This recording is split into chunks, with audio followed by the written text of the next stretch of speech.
I stood at the window of my lawyer's office on the 15th floor, watching the city sprawl beneath me like scattered pieces of a puzzle I was finally learning to solve. In my purse sat 3 college fund withdrawal slips, each one bearing my signature from that morning. 23 years of careful saving, of sacrificing vacation trips and designer clothes, of working double shifts at the medical lab to ensure my children would have opportunities I never did. Gone. Transferred to pay for the very attorney who would help me reclaim what was legally mine. Before we jump back in, tell us where you're tuning from, and if this story touches you, make sure you're subscribed, because tomorrow I've saved something extra special for you. My daughter Sophia called it cruel. My son Marcus accused me of destroying their futures out of spite, but they didn't understand what I understood now, sitting in that leather chair with documents spread before me like evidence in a trial. Sometimes the only way to teach someone the value of respect is to show them the cost of losing it. What they didn't know, as they frantically called and texted after discovering their empty accounts, was that this wasn't about revenge. This was about a mother who had spent 30 years building a home, only to wake up from surgery to find it stripped bare by the very people she had raised to honor family above all else. This was about justice served with the same cold calculation they had used when they thought I was too weak to fight back. The papers were signed, the funds were transferred, and for the first time in months, I could breathe without the weight of betrayal crushing my chest. My name is Brenda Martinez, and until 6 months ago I thought I knew what family meant.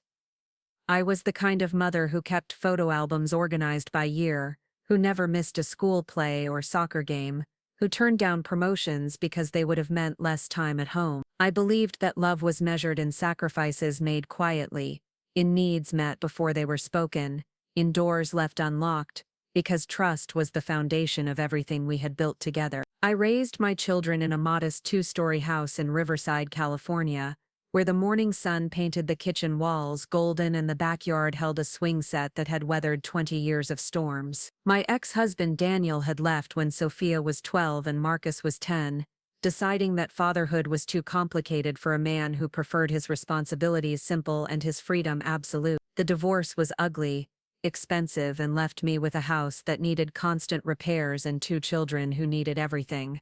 But we made it work. More than work, we thrived. I took a job at the county medical laboratory, analyzing blood samples and tissue cultures while wearing scrubs that smelled faintly of antiseptic and hope. The pay was steady, the benefits decent, and the hours allowed me to be home when the school bus dropped off my world. Every paycheck was divided like a sacred ritual: rent, utilities, groceries, and then whatever was left went into 2 separate college funds, one for each child.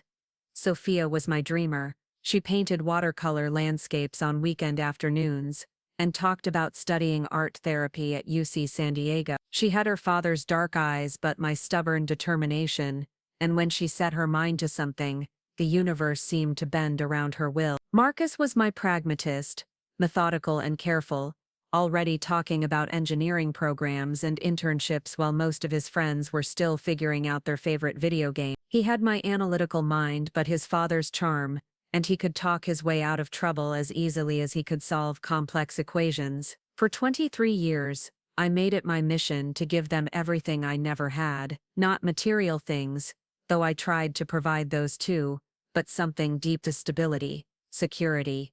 The knowledge that someone loved them enough to plan for their futures even when planning meant eating peanut butter sandwiches for dinner, so the college fund could grow by another $50. I never remarried, though there were opportunities. There was David, the kind pediatrician who asked me to coffee after Marcus broke his arm in 8th grade. There was Antonio, the contractor who fixed my roof and lingered over lemonade on the porch, talking about his dreams of opening his own business. But my children were my priority, and I convinced myself that romantic love was a luxury I could do without. My love had a purpose, a direction, and it flowed entirely toward the 2 people who called me mom. The house became our sanctuary. Every piece of furniture told a story. The oak dining table I had bought secondhand and refinished myself, where we ate birthday dinners and helped with homework until midnight. The sectional sofa in the living room, purchased after saving for 8 months, where we watched movies and Sophia sketched while Marcus worked on his laptop. The antique china cabinet that had belonged to my grandmother, filled with dishes we used only on special occasions, and family photos that chronicled every milestone. I was proud of what we had built, proud of the teenagers who said please and thank you without being reminded, who brought friends home without embarrassment, who talked to me about their problems instead of hiding them. When Sophia got her first heartbreak at 16, she cried on my shoulder. When Marcus struggled with calculus his junior year, we worked through problems together at the kitchen table until he understood. We were a team, a unit, a family that had survived abandonment and financial stress, and still managed to laugh together most evenings. My children knew about the college funds because I wanted them to understand the value of planning, of sacrifice, of working towards something bigger than immediate gratification. I showed them the statements each year explaining how compound interest worked, how the small amounts I contributed monthly would grow into something substantial by the time they graduated. Sophia would nod thoughtfully, already imagining the art studios and canvas supplies her education would provide. Marcus would calculate the projected growth rates, impressing me with his understanding of financial concepts most adults avoid. They also knew about my health condition, though I had tried to shield them from the worst of it.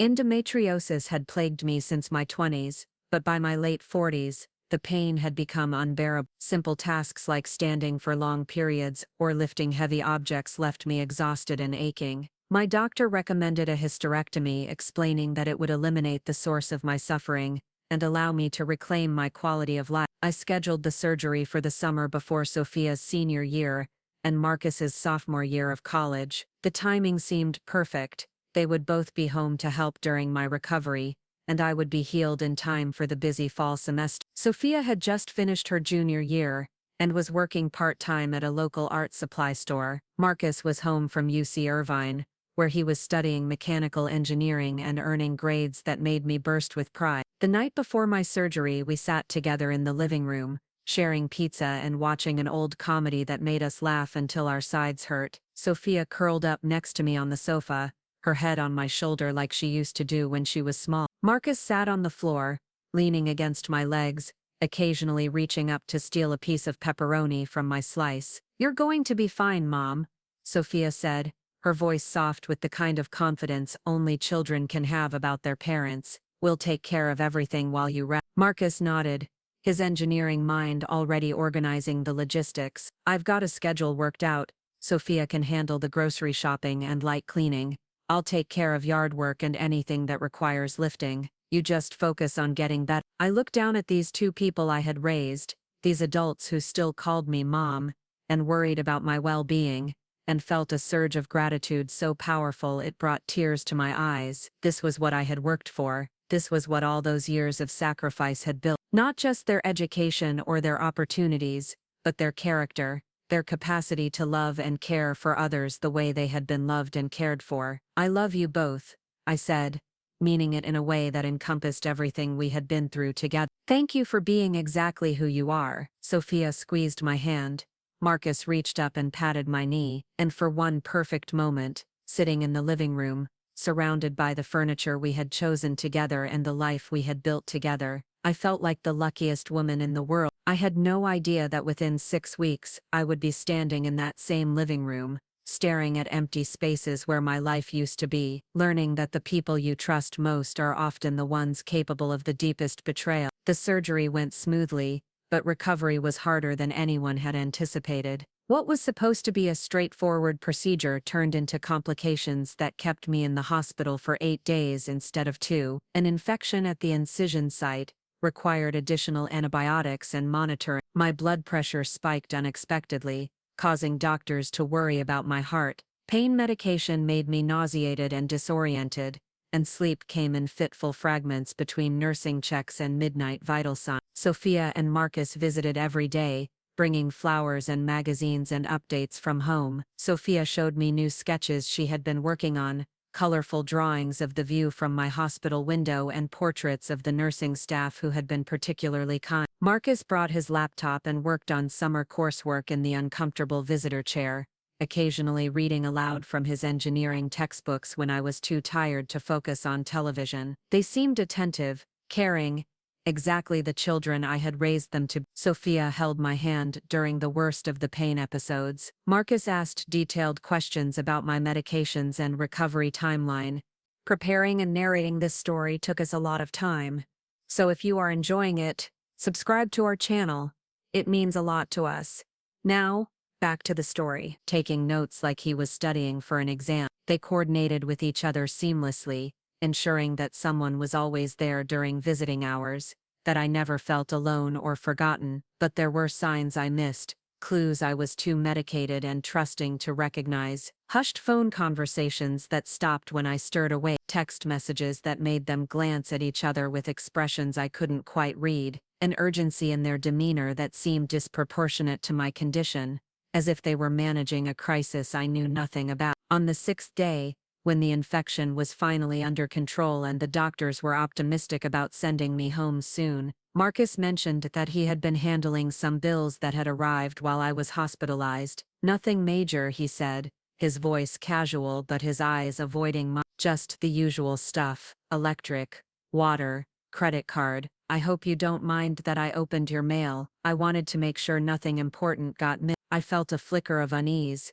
not because I minded him helping with household responsibilities, but because something in his tone suggested there was more to the story. But I was tired, still healing, and grateful for their help. I told him I appreciated his thoughtfulness and didn't ask the questions I should have asked. Sophia, meanwhile, had been unusually interested in my jewelry and decorative items, commenting on pieces I had owned for years as if she was seeing them for the first time. She admired the silver bracelet I wore every day, a gift from my mother before she died. She asked about the history of the china cabinet, wondering aloud about its value and whether it was a true antique. She seemed particularly fascinated by my grandmother's wedding ring, which I kept in a small velvet box on my dresser. At the time, I interpreted her curiosity as sentimental interest, the kind of appreciation for family heirlooms that emerges when you're faced with a parent's mortality. I was touched that she wanted to know the stories behind these objects, pleased that she saw value in preserving family history.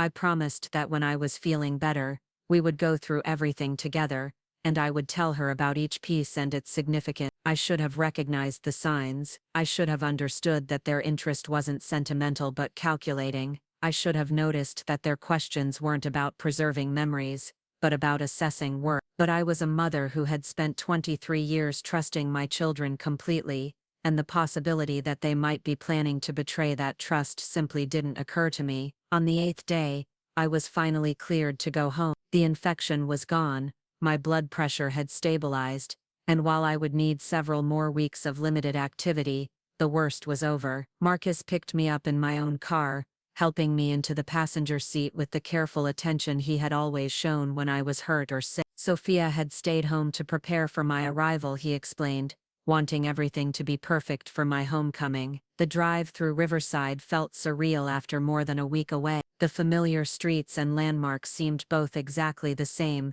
and somehow different, like returning to a place you had visited in a dream. Marcus chattered nervously about his summer classes, about Sophia's work at the art store, about neighbors who had asked after my health. His conversation felt forced, performative, but I attributed it to the stress of the past week, and his natural discomfort with medical situations. When we pulled into our driveway, I felt a surge of gratitude so powerful it brought fresh tears to my eyes. Home, my sanctuary, my achievement, the place where I had raised my children and built a life worth living. The house looked exactly as I had left it, the lawn recently mowed, the front porch swept clean, the garden beds weeded and watered. Marcus helped me to the front door, his hand steady on my elbow as I navigated the 3 steps carefully. He unlocked the door and stepped aside to let me enter first, and I crossed the threshold with the relief of someone who had been away too long. The first thing I noticed was how clean everything looked. The hardwood floors gleamed with fresh polish, the windows sparkled in the afternoon sunlight. There wasn't a speck of dust on any surface,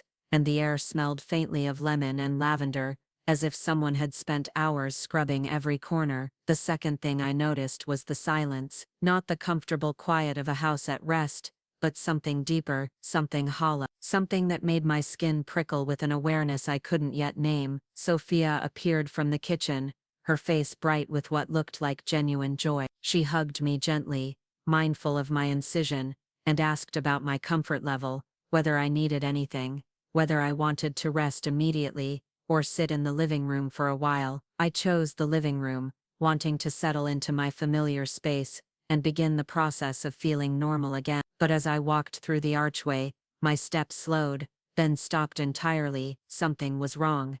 The room looked the same, and completely different simultaneously. The walls were the same color, the carpet the same pattern, the windows the same size and shape, but the space felt cavernous in a way it never had before, empty in a way that made no sense. It took me several long moments to understand what my eyes were seeing, what my brain was refusing to process. The sectional sofa was gone. The oak dining table that had been the centerpiece of our family life for 15 years was gone. The antique china cabinet that had held my grandmother's dishes and our family photos was gone. In their place sat a few pieces of mismatched furniture I had never seen before, a small love seat that looked like it came from a discount furniture store, a card table surrounded by folding chairs, a cheap entertainment center that held our television, but none of the books and mementos that used to surround it. I stood there for what felt like hours but was probably only seconds, my mind struggling to make sense of what I was seeing.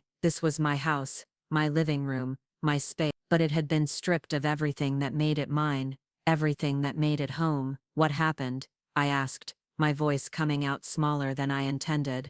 Where is everything? Sophia and Marcus exchanged a look I had never seen before, a communication that excluded me entirely. It was Marcus who spoke first, his voice steady but his hands fidgeting with his car keys. Mom, we can explain.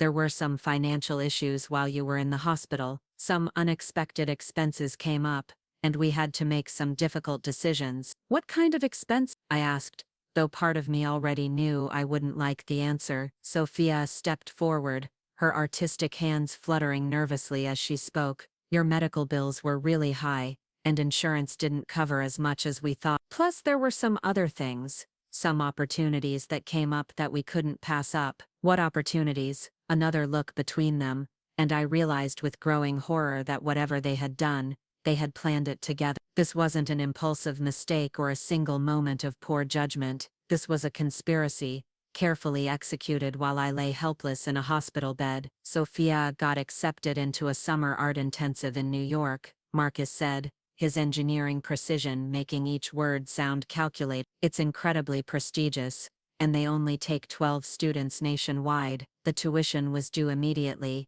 and she would have lost her spot if we hadn't acted fast. And I had a chance to do an internship with a tech startup in Silicon Valley, Marcus added. It's exactly the kind of experience I need for my resume, but I had to pay for housing and transportation up front. I stared at them, my children, my babies, the people I had sacrificed everything to raise and support. So you sold my furniture? We sold our furniture, Sophia corrected, as if semantics could somehow make this betrayal acceptable. Everything in this house belongs to all of us. We've all contributed to making this a home. The audacity of that statement, the casual way she redefined ownership to suit her needs, took my breath away. These children had never paid rent, never bought groceries, never contributed a single dollar to the mortgage or utilities or maintenance. Everything they were claiming joint ownership of had been purchased with my money, my labor, my sacrifices. How much? I asked. How much what?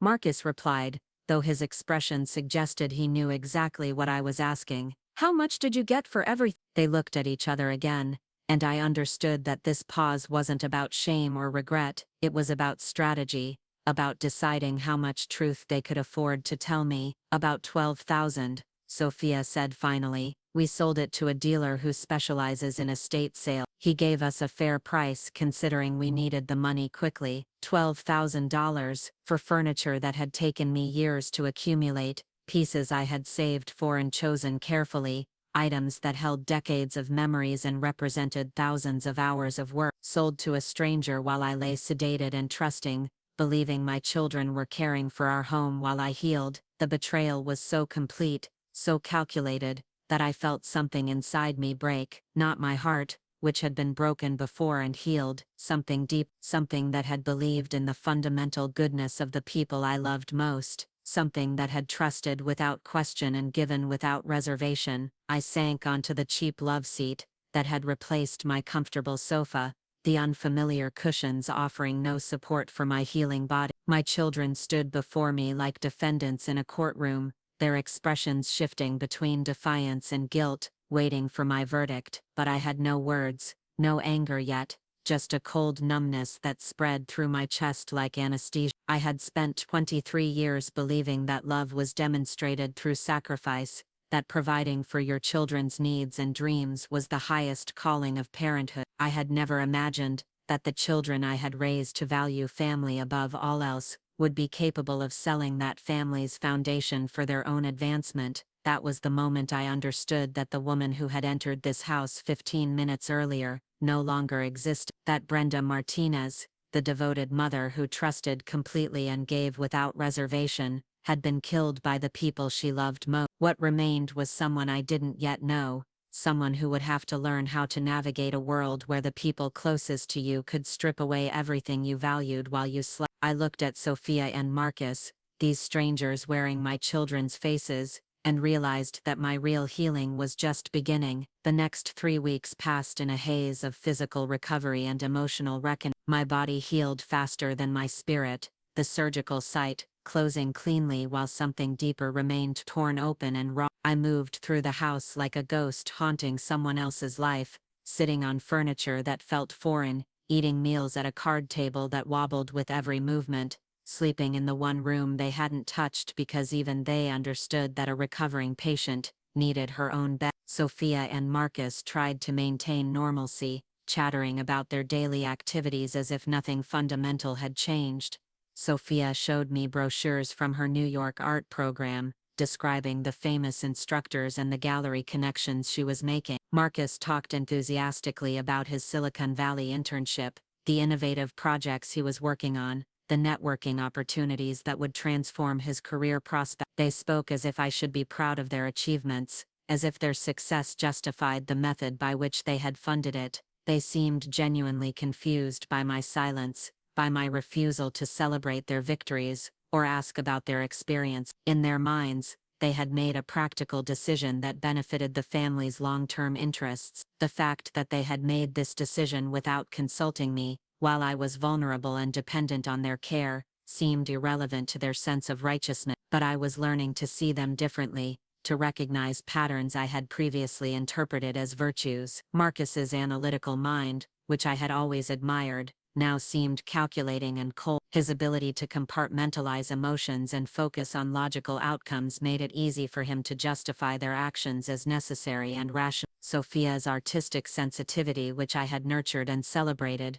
revealed itself as a form of selective empathy that extended to her own feelings, but not to mine. Her capacity for creative visualization allowed her to reimagine our situation as a story where she was the protagonist pursuing her dreams rather than the daughter who had robbed her mother. They had been careful to maintain plausible deniability, keeping receipts and documentation that showed the furniture sales had occurred over several days, creating a paper trail that suggested deliberate decision-making rather than impulsive theft. They had deposited the money into their own accounts immediately, transforming community property into personal assets, before I was conscious enough to object. They had researched their legal position, and understood that as adult children living in my home, they had certain rights that would complicate any attempt to reclaim the property. Most devastatingly, they had counted on my love for them to prevent me from taking action against them. They knew that a mother who had spent 23 years prioritizing their needs above her own would be unlikely to pursue legal remedies that might damage their futures. They had weaponized my maternal instincts, using my own capacity for sacrifice as a shield against consequence. But they had miscalculated something crucial about the woman they thought they knew so well. While I had always been willing to sacrifice my comfort for their benefit,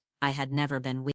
The strength it takes to work double shifts while raising 2 children alone, to stretch every dollar until it screamed, to build a stable home from the wreckage of a failed marriage, that strength didn't disappear just because it had been betrayed. It transformed. On a Wednesday morning, exactly 3 weeks after my homecoming, I called in sick to work and drove to the offices of Ramirez and Associates, a law firm specializing in family law and estate planning. I had found them through an online search, drawn by their reputation for handling complicated family disputes with both compassion and ruthless efficiency. The consultation fee was $200 I couldn't afford, but I understood now that there were some investments worth making, regardless of cost. Elena Ramirez was a woman in her 50s with silver-streaked hair and eyes that missed nothing. She listened to my story without interruption, taking notes in precise handwriting while I described the furniture sales, the timing, the calculated nature of my children's action. When I finished, she leaned back in her chair and regarded me with an expression that balanced sympathy with professional assessment. "What outcome are you hoping for?" she asked. It was a question I had been asking myself for 3 weeks, lying awake in my empty house, while my children slept peacefully in rooms funded by their theft. What did I want? Justice? Restitution? Revenge? Or something else entirely? "I want my life back," I said finally. "Not the furniture, not the money, but my sense of who I am, who they are, what we mean to each other. I want to stop feeling like a victim in my own home." Elena nodded slowly. "The furniture is likely gone for good," she said. "Even if we could locate it, the cost of recovery would probably exceed its value. But there are other forms of leverage available to us. Such as, you mentioned college funds that you've been contributing to for 23 years. Accounts that are in your name, funded by your labor, intended for their education but not legally theirs, until you decide to transfer ownership." The suggestion hung in the air between us like a match struck in a dark room. I had thought about the college funds, of course. They represented my largest financial asset, the culmination of decades of careful saving and compound growth. Sophia's account held nearly $47,000. Marcus's held slightly more, $51,000, reflecting the extra years I had been contributing before Sophia was born. "They would see that as theft," I said. "Would they?" Elena asked. "Because from a legal standpoint, you're not taking anything that belongs to them. You're simply redirecting funds that you deposited in accounts that you own, for purposes that you determine. The fact that they had expectations about those funds doesn't create legal ownership." I thought about Sophia's art program, the connection she was making, the future she was building with my stolen furniture money. I thought about Marcus's internship, the resume he was crafting, the career trajectory he was establishing. They had taken my security to fund their dreams, assuming I would absorb the loss silently because that's what mothers do. But what if this mother didn't? How much would it cost?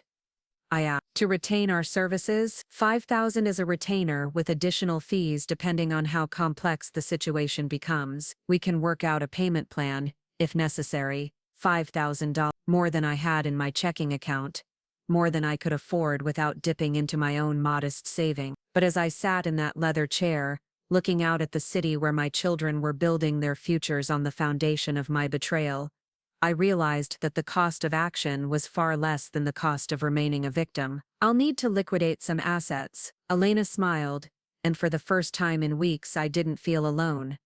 That afternoon, I drove to the bank and began the process of reclaiming my financial autonomy. The college funds had been set up as custodial accounts with me as the primary account holder, a structure that gave my children access for educational expenses, but maintained my ultimate control over the asset. It was a distinction I had never expected to matter, a legal technicality that would now become the foundation of my response. The bank manager, a kind woman named Patricia who had helped me open the accounts years earlier, expressed concern about my decision to withdraw such substantial amounts. She suggested waiting, perhaps sleeping on it, considering the long-term implications for my children's education. "Mrs. Martinez," she said gently, "these funds represent decades of sacrifice. Are you certain you want to use them for legal fees?" I looked at her across the polished desk, this stranger who was showing more concern for my children's welfare than they had shown for mine. "Patricia," I said, "sometimes the most important education we can give our children has nothing to do with college." She processed the withdrawal without further comment, counting out cashier's checks with professional efficiency while I signed documents that felt like declarations of war. 5,000 to Elena Ramirez for legal services. The remainder transferred to a new account that only I could access.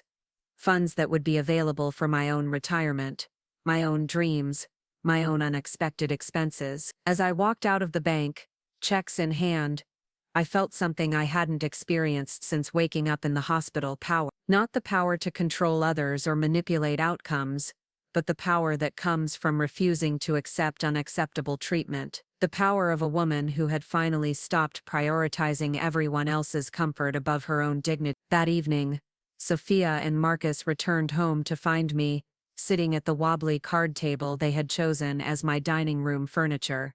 Legal documents spread before me like evidence in a trial they didn't know they were part of. They chatted casually about their days, Sophia describing a painting technique she had learned, Marcus explaining a coding problem he had solved. I waited until they had finished their performances before speaking. "I've hired an attorney," I said simply. The change in the room's atmosphere was immediate and electric. Sophia's artistic gestures froze mid-motion.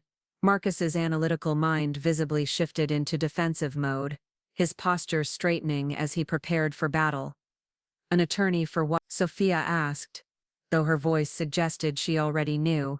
"To help me understand my legal options regarding the unauthorized sale of my personal property." "Mom," Marcus said, his tone taking on the patient condescension he used when explaining engineering concepts to people he considered less intelligent. "We've been through this. What happened was legal. We're adults living in this house, and we acted in the family's best interest during a crisis." "Whose crisis?" I asked, because I was in the hospital for 8 days, not 8 months. My medical bills are largely covered by insurance, and the remaining balance is manageable through payment plans. "So what crisis required the immediate liquidation of my personal property?" They exchanged another one of their wordless communications, and I realized that their story had holes they hadn't prepared to defend. The narrative they had constructed about emergency medical expenses and time-sensitive opportunities was designed to justify their actions in retrospect, not to withstand legal scrutiny. "The crisis," Sophia said carefully, "was that we had opportunities that couldn't wait, chances that might not come again, opportunities you funded by stealing from your mother while she was unconscious." "We didn't steal anything," Marcus protested.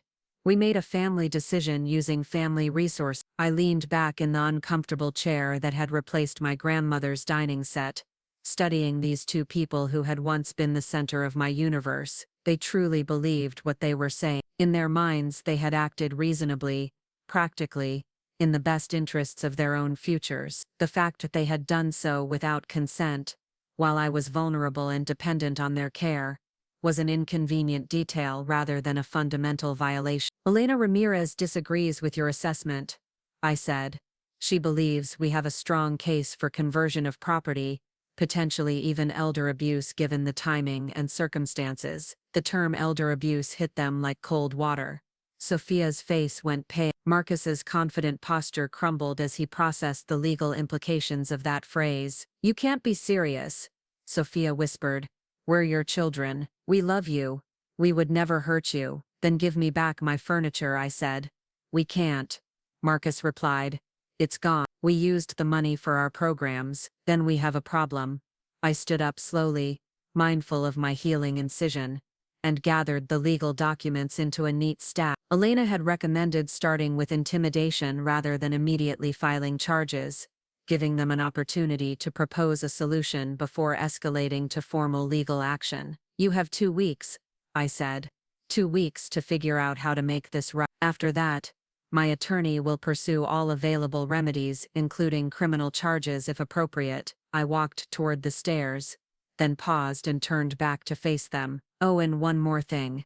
The college funds will be frozen pending resolution of this matter." Elena advised that it would be inappropriate for me to continue funding your education while you're potentially facing criminal charges for theft. The silence that followed was the loudest sound I had ever heard in that house. Not the comfortable quiet of a family at peace, but the deafening roar of a world turned upside down. My children, these adults who had calculated their way into my good graces while planning my financial destruction, finally understood that their mother was not the helpless victim they had assumed. I climbed the stairs to my bedroom, the only space in the house that still felt like mine, and closed the door behind me. Through the walls I could hear their voices rising in urgent conference, panic replacing their earlier confidence as they realized the game had changed. For the first time since coming home from the hospital, I slept peacefully. The 2 weeks that followed were a masterclass in desperation disguised as negotiation. Sophia and Marcus transformed overnight from confident young adults who had justified their actions with cold logic into frantic children scrambling to undo consequences they had never seriously considered. They alternated between charm,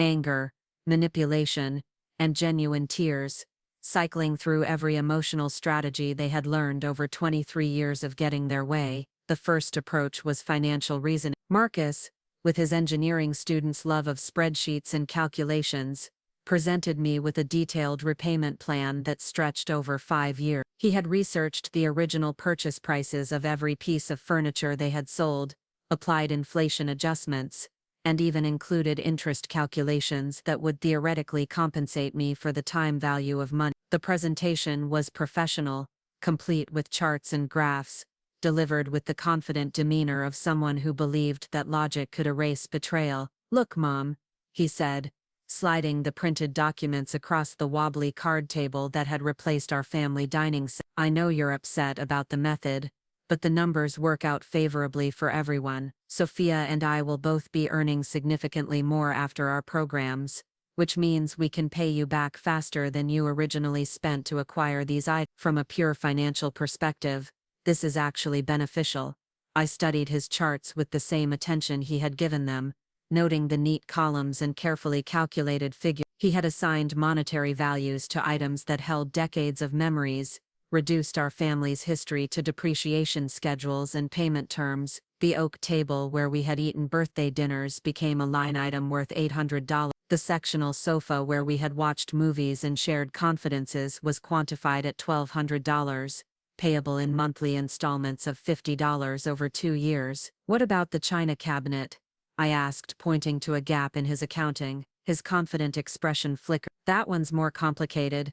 The dealer said it wasn't actually an antique, just vintage reproduction. The resale value was lower than we expected. "How much lower?" "He gave us $200 for it, but I've included it in the repayment plan at what we think the replacement value should be. About $600, $200. For the cabinet that had belonged to my grandmother, that had survived the Great Depression and 2 cross-country moves, that had held 4 generations of family photographs, and my grandmother's wedding china, sold to a stranger for less than the cost of a cheap television, its history and significance invisible to buyers who saw only wood and glass." I set the papers down and looked at my son, this young man who had inherited my analytical mind, but none of my understanding that some things cannot be quantified. "Marcus," I said quietly, "do you really believe that paying me back over 5 years will repair what you've broken?" He blinked, clearly confused by the question. In his world of engineering problems and mathematical solutions, repairs were straightforward processes. You identified the damage, calculated the resources needed to fix it, and implemented the solution efficiently. The idea that some damage might be irreparable, that some violations of trust might not respond to logical remedies, seemed genuinely foreign to him. "I believe it's the most practical way to address the situation," he said. "We can't undo what happened, but we can make you financially whole and ensure it never happens again. And if I don't accept your repayment plan," his jaw tightened, and for a moment I saw a flash of his father's stubbornness, the same rigid thinking that had made my marriage impossible. "Then you're choosing to destroy your children's futures out of spite instead of accepting a reasonable solution to a problem we're trying to fix." There it was, the underlying assumption that had guided all of their decisions. In Marcus's mind, I was being unreasonable by refusing to accept their terms for repairing the damage they had caused. My desire for accountability, for consequences that matched the severity of their betrayal, was reframed as vindictive maternal overreach. They had stolen from me, but I was the one being accused of cruelty for not quietly absorbing the loss. Sophia's approach was different, more emotionally sophisticated, designed to exploit the maternal instincts she had watched me demonstrate for 2 decades. She began leaving small gifts on my dresser, sketches of our house drawn from memory, showing the living room as it used to be with all the furniture in place, handwritten notes expressing her regret and love, carefully crafted to sound genuine while avoiding any admission of wrongdoing. Fresh flowers picked from the garden we had planted together, arranged in a mason jar because the proper vases had been sold along with everything else. Her campaign culminated in a tearful confession delivered while I was folding laundry in the basement, one of the few household tasks that felt normal in our transformed home. She sat on the bottom step, watching me sort clothes with the same careful attention she had once given to her painting. "I dream about the furniture," she said, her voice soft and wounded. "I wake up sometimes thinking I can see the dining table in the kitchen, or that I'm going to find my sketchbooks in the entertainment center where I used to keep them. It's like living in a house where someone died,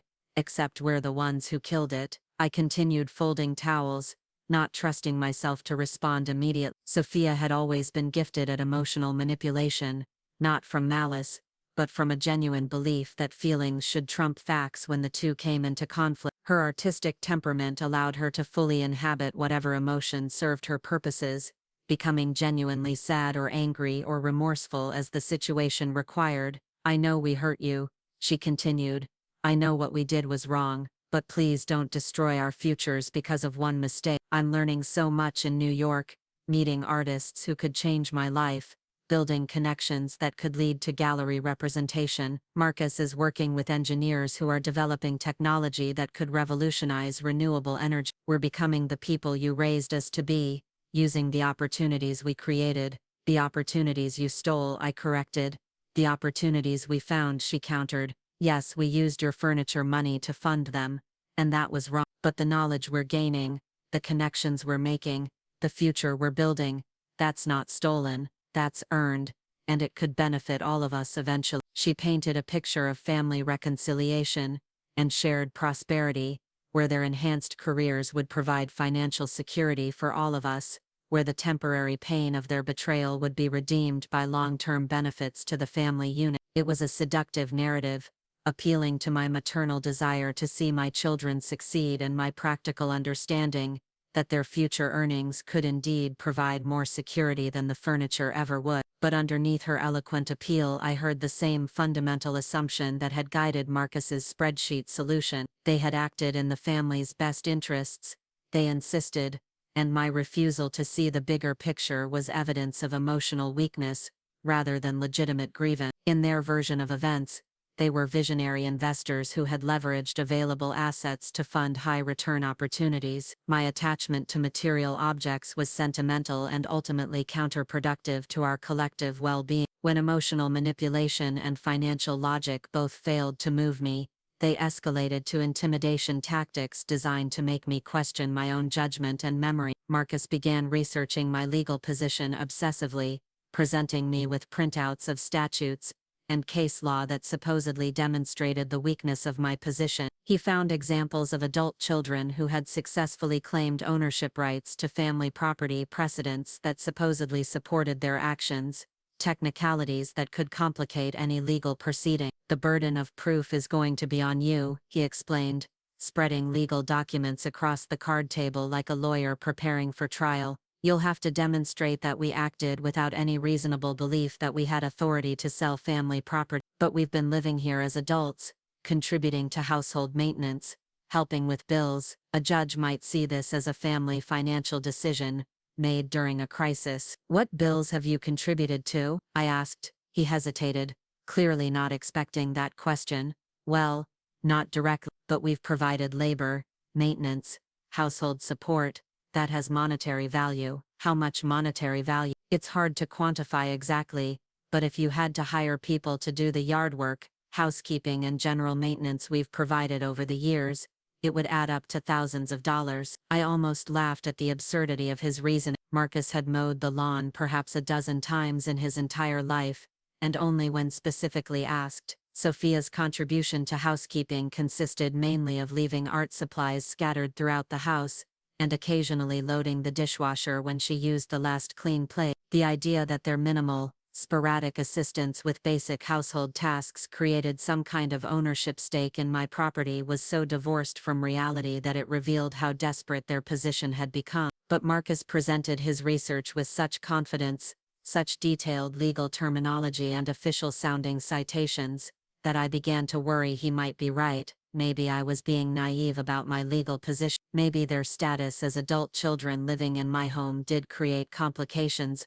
I hadn't considered. Maybe Elena Ramirez had been overly optimistic about our chances of success, or perhaps I had misunderstood her assessment of the situation. Sophia amplified these doubts by questioning my emotional stability and decision-making capacity. She began making subtle comments about my behavior since the surgery, suggesting that the trauma and medication might have affected my judgment in ways I wasn't recognizing. "You've been different since you came home," she said one evening, watching me prepare a simple dinner of soup and sandwiches. "More suspicious, more angry. I understand that you're hurt, but this isn't like you. The mom I know would want to find a solution that protects the family, not one that tears it apart." "Maybe the mom you know was too trusting," I replied. "Or maybe the mom I'm talking to now is still recovering from a major medical procedure and isn't thinking clearly about long-term consequences." The suggestion that my desire for accountability was evidence of medical-induced confusion was particularly insidious, because it contained just enough truth to be plausible. I had been through surgery and recovery. I was taking pain medication sporadically when the incision site became uncomfortable. I was definitely more suspicious and less trusting than I had been before discovering their betrayal. If someone wanted to construct a narrative where my legal action was the result of compromised judgment rather than justified anger, the basic elements were available. But what Sophia and Marcus didn't understand was that my clarity had never been sharper. The surgery had removed a source of chronic pain that had clouded my thinking for years. The betrayal had stripped away illusions that had prevented me from seeing my children and our relationship accurately. For the first time in decades, I was making decisions based on my own needs and values, rather than on what would be most convenient or beneficial for other people. Still, their campaign of doubt and intimidation was wearing on my resolve. Living in the same house with people who were actively trying to manipulate and undermine me was exhausting in ways I hadn't anticipated. Every conversation became a chess match where I had to anticipate their strategies and guard against their attempts to reshape my perception of reality. Every meal was tense with unspoken accusations and competing narratives about what had happened and what should happen next.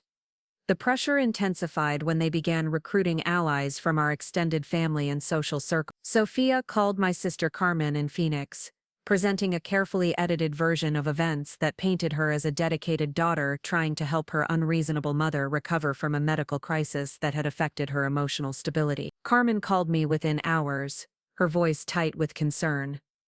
"Brenda, honey, Sophia told me about the legal troubles. I'm worried about you. This doesn't sound like something you would normally do." "What doesn't sound like me?"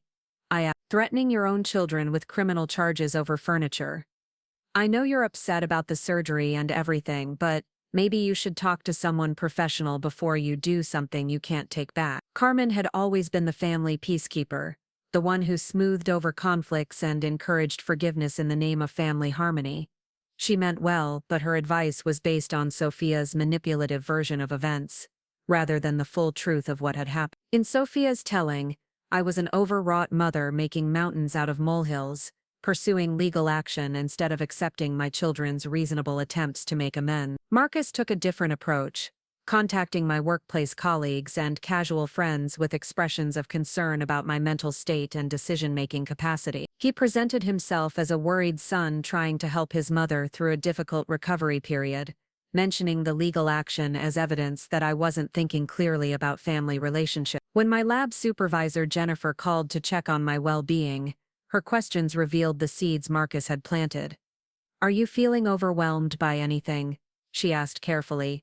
"Marcus mentioned that you've been dealing with some family stress on top of the medical recovery. Sometimes these things can compound each other in ways that affect our judgment." The realization that my children were actively undermining my credibility and relationships was more devastating than the original theft. They weren't content to have stolen from me. They were now trying to steal my reputation, my support network, my standing as a competent adult capable of making rational decisions about my own life. They were systematically isolating me, creating a narrative where anyone who might support my position would first have to overcome doubts about my mental capacity and emotional stability. But their campaign contained a fatal flaw that revealed how little they truly understood about the woman who had raised them. While they had been calculating ways to manipulate me back into compliance, I had been building my own support network and gathering evidence to counter their narrative. Elena Ramirez had connected me with other women who had experienced financial abuse from family members, creating a community of support that understood exactly what I was going through. The medical lab where I worked was full of detail-oriented professionals who dealt with evidence and documentation daily, colleagues who could recognize the difference between emotional instability and justified anger. Most importantly, I had been documenting every conversation, every threat, every attempt at manipulation was recorded in a detailed journal that would serve as evidence of their ongoing intimidation campaign. Elena had advised me to treat the 2-week negotiation period as an opportunity to gather information about their strategies and motivations, and my children had provided far more damaging material than I had expected. The breaking point came on a Thursday evening, 11 days into their 2-week deadline. I was reading in my bedroom when I heard Sophia and Marcus talking in hushed voices in the kitchen below. The house's old heating vents carried sound between floors in ways that made private conversations nearly impossible, and their words drifted up to my room with crystal clarity. "She's not going to back down," Sophia was saying. "We need to consider other options." "Like what?" Marcus asked. "We've tried everything reasonable. Financial compensation, emotional appeals, legal precedents. She's being completely irrational. Maybe we need to make this more expensive for her than it's worth. Legal fees, court costs, time away from work. If pursuing this case costs her more than the furniture was worth, she might drop it." "How do we do that?" "Delay tactics, discovery requests, character witnesses, make her prove every single claim, challenge every piece of evidence." Elena Ramirez is expensive, and Mom doesn't have unlimited resources to fund a prolonged legal battle. Marcus was quiet for a moment, processing the strategy. "That could work," he said finally. "Especially if we can raise questions about her mental state. The medication, the surgery, the emotional trauma. A good lawyer could argue that she's not competent to make these kinds of decisions right now." "Exactly, and if she runs out of money for legal fees, she'll have to accept our terms or drop the case entirely." I sat in my bedroom, listening to my children plan my financial and emotional destruction with the same clinical detachment they had used to sell my furniture. They weren't sorry. They weren't ashamed. They were strategizing, calculating how to wear me down and force me back into the role of compliant victim who absorbed their choices without complaint. That was the moment I understood that the 2-week negotiation period had been a mistake. Not because it had failed to produce a resolution, but because it had given them time to organize their defenses and plan their counterattack. They had used my attempt at fairness as an opportunity to develop more sophisticated methods of victimizing me. The next morning, I called Elena Ramirez and told her I was ready to move forward with formal legal action, but I also told her about the college funds, the accounts that contained decades of my savings earmarked for educations that would now fund my legal defense instead. "Are you certain?" Elena asked. "Using their college money for legal fees will escalate this conflict in ways that might be difficult to control. They escalated it the moment they decided to steal from me while I was unconscious. Now they're planning to use my own maternal instincts against me, betting that I'll bankrupt myself rather than hold them accountable. It's time they learned that love has limits." That afternoon, I walked into the bank and requested cashier's checks totaling $25,000 from the college funds, leaving enough in each account to keep them open but removing the bulk of their educational savings. Patricia, the bank manager, processed the transaction with professional neutrality, though her expression suggested she understood exactly what was happening. "Mrs. Martinez," she said as she handed me the checks, "I hope you know what you're doing." "For the first time in months," I replied, "I know exactly what I'm doing." When Sophia and Marcus came home that evening, they found me sitting at the card table with 2 pieces of paper in front of me. The first was a formal notice from Elena Ramirez's office, informing them that criminal charges for theft and elder abuse would be filed within 72 hours unless they surrendered themselves for questioning and agreed to a restitution settlement. The second was a bank statement showing the depleted college fund balances, proof that their mother was no longer the predictable, manageable woman they had spent 2 weeks trying to manipulate back into submission. Sophia read both documents with growing horror, her artistic hands trembling as she processed the reality of her situation. Marcus studied the bank statement with the same analytical intensity he brought to engineering problems, but his confidence was gone, replaced by the dawning understanding that he had miscalculated his mother's capacity for strategic thinking. "You can't do this," Sophia whispered. "That money was for our education, our futures. You're destroying everything we've worked for." "I'm protecting everything I've worked for," I corrected. 23 years of sacrifice to give you opportunities you've shown you don't deserve. 23 years of building a home you turned into a crime scene while I was helpless to stop you." Marcus's analytical mind was still searching for solutions, still convinced that the right combination of logic and manipulation could reverse his fortunes. "Mom, think about this rationally. If you spend our college money on legal fees, what do you actually gain? The furniture is gone. We can't bring it back. All you're doing is ensuring that none of us have financial security." "What I gain," I said, standing up slowly and meeting his eyes with a steadiness that made him step backward, "is the knowledge that actions have consequences. What I gain is the understanding that being your mother doesn't make me your victim. What I gain is a life where the people I love can't steal from me while I sleep and then spend 2 weeks explaining why I should be grateful for the experience." I walked toward the stairs, then paused and turned back to face them one final time. "You have 72 hours to decide whether you want to resolve this privately or publicly. But either way, you're going to learn that the woman who raised you didn't disappear just because you tried to bury her under your selfishness." The silence that followed was different from all the others we had shared in that house. Not the comfortable quiet of a family at peace, not the tense atmosphere of a conflict in progress, but the profound stillness that comes when everyone finally understands that the rules have changed forever. That night, as I lay in my bed listening to their urgent whispered conferences through the heating vents, I felt something I hadn't experienced since before the surgery: the deep, restful peace that comes from knowing you are exactly where you need to be, doing exactly what needs to be done. My children had taught me that love without boundaries is just another word for victimization. Tomorrow I would begin teaching them that motherhood without respect is just another form of servitude. And I was done serving. The 72 hours that followed revealed the true character of my children in ways that 23 years of motherhood had never exposed. When faced with genuine consequences for their actions, when their comfortable assumptions about my passivity crumbled under the weight of empty college fund statements and formal legal notices, Sophia and Marcus didn't respond with remorse or accountability. Instead, they doubled down on entitlement and escalated to tactics that showed me exactly how little they understood about the woman who had raised them. Sophia's first response was a performance piece designed to showcase her victimization. She called in sick to her New York art program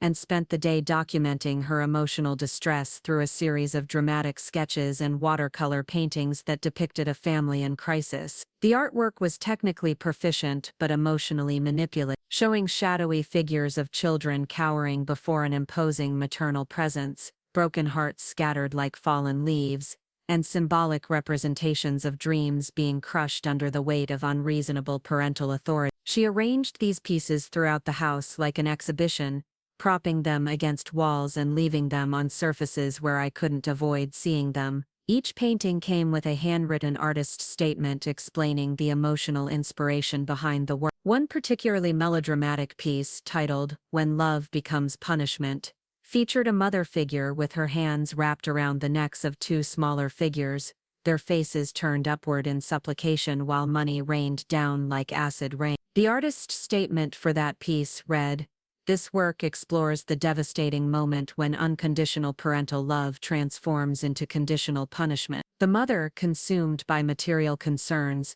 strangles the dreams and aspirations of her children while the symbols of financial security fall like tears from a broken sky. It asks the viewer to consider whether justice served without mercy is truly justice at all. Sophia had always been gifted at creating emotional narratives that cast herself as the innocent victim of circumstances beyond her control.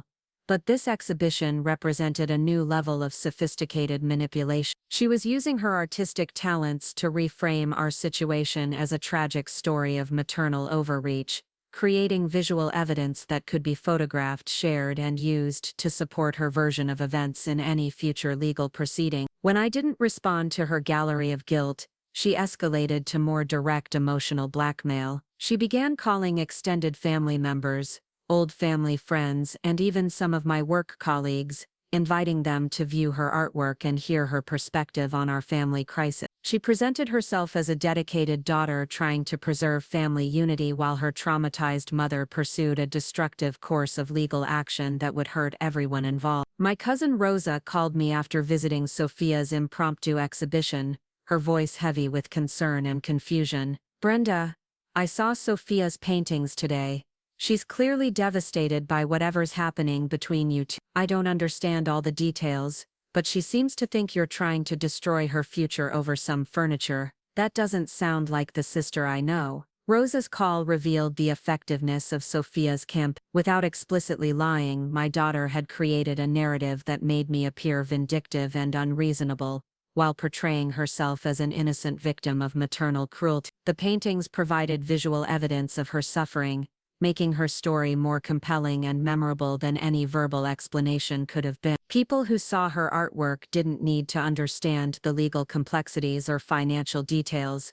They could see a young woman in emotional pain apparently caused by her mother's rigid pursuit of punishment over reconciliation. Marcus took a different approach, leveraging his analytical skills and technical knowledge to wage psychological warfare designed to undermine my confidence and resolve. He began conducting elaborate research sessions in the living room, spreading legal documents, computer printouts, and reference books across every available surface, while making loud phone calls to various legal aid organizations, professional associations, and advocacy groups. His phone conversations were clearly performed for my benefit, designed to make me overhear discussions about the weakness of my legal position and the potential consequences of pursuing criminal charges against my own children. He spoke in the precise technical language he had learned in engineering school, using legal terminology and citing statutes with the confidence of someone who had spent hours researching every possible angle. "I'm concerned about my mother's decision to pursue this course of action,"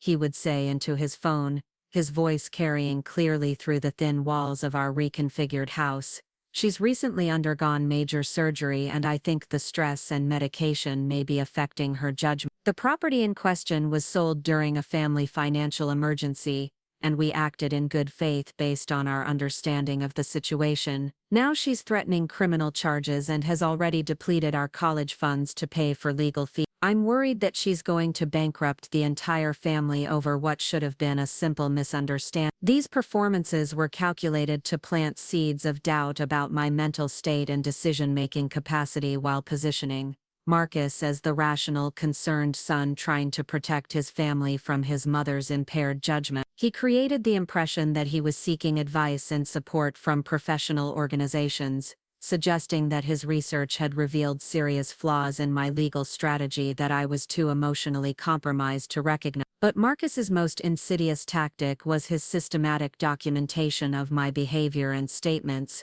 creating what he called a baseline assessment of my mental and emotional state during the recovery period. He began recording our conversations on his phone, capturing moments when I was tired, frustrated, or speaking emotionally about their betrayal. He photographed the legal documents I left on the card table, the medication bottles on my kitchen counter, and even the simple meals I prepared for myself, creating visual evidence that could be used to support a narrative of declining self-care and emotional instability. His goal was to build a case that I was not competent to make major financial and legal decisions during my recovery period, and that my actions regarding the college funds and criminal charges were evidence of impaired judgment rather than legitimate responses to their theft. He approached this character assassination with the same methodical precision he brought to engineering problems, gathering data points that could be assembled into a convincing argument about my diminished capacity. When I discovered his recording activities by accidentally seeing his phone's screen during one of our conversations,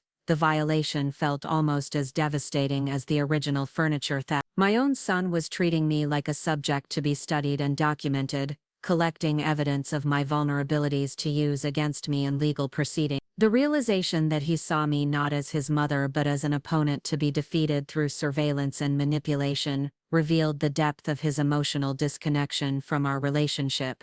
"You're recording me," I said, not as a question but as a statement of fact. Marcus didn't deny it. Instead, he looked at me with the same calm professional demeanor he might use when explaining a technical concept to a confused colleague. "I'm documenting concerning behaviors and statements that suggest you're not making rational decisions about our family's welfare. This information could be important if we need to demonstrate that your recent actions are the result of medical trauma rather than sound judgment. Concerning behaviors like what? Like spending our college money on legal fees instead of accepting our repayment plan. Like pursuing criminal charges against your own children instead of working toward family reconciliation. Like isolating yourself from friends and family members who are trying to help you see reason." His response revealed the complete inversion of reality that had taken place in his mind. In Marcus's version of events, my decision to hold them accountable for theft was evidence of mental instability, while their decision to steal from me while I was unconscious was evidence of rational family crisis management. My insistence on consequences was characterized as vindictive overreach, while their elaborate manipulation campaign was presented as loving concern for my welfare. But perhaps the most revealing aspect of their 72-hour response was what they didn't do. Neither Sophia nor Marcus made any genuine attempt to apologize for their actions or acknowledge the pain they had caused.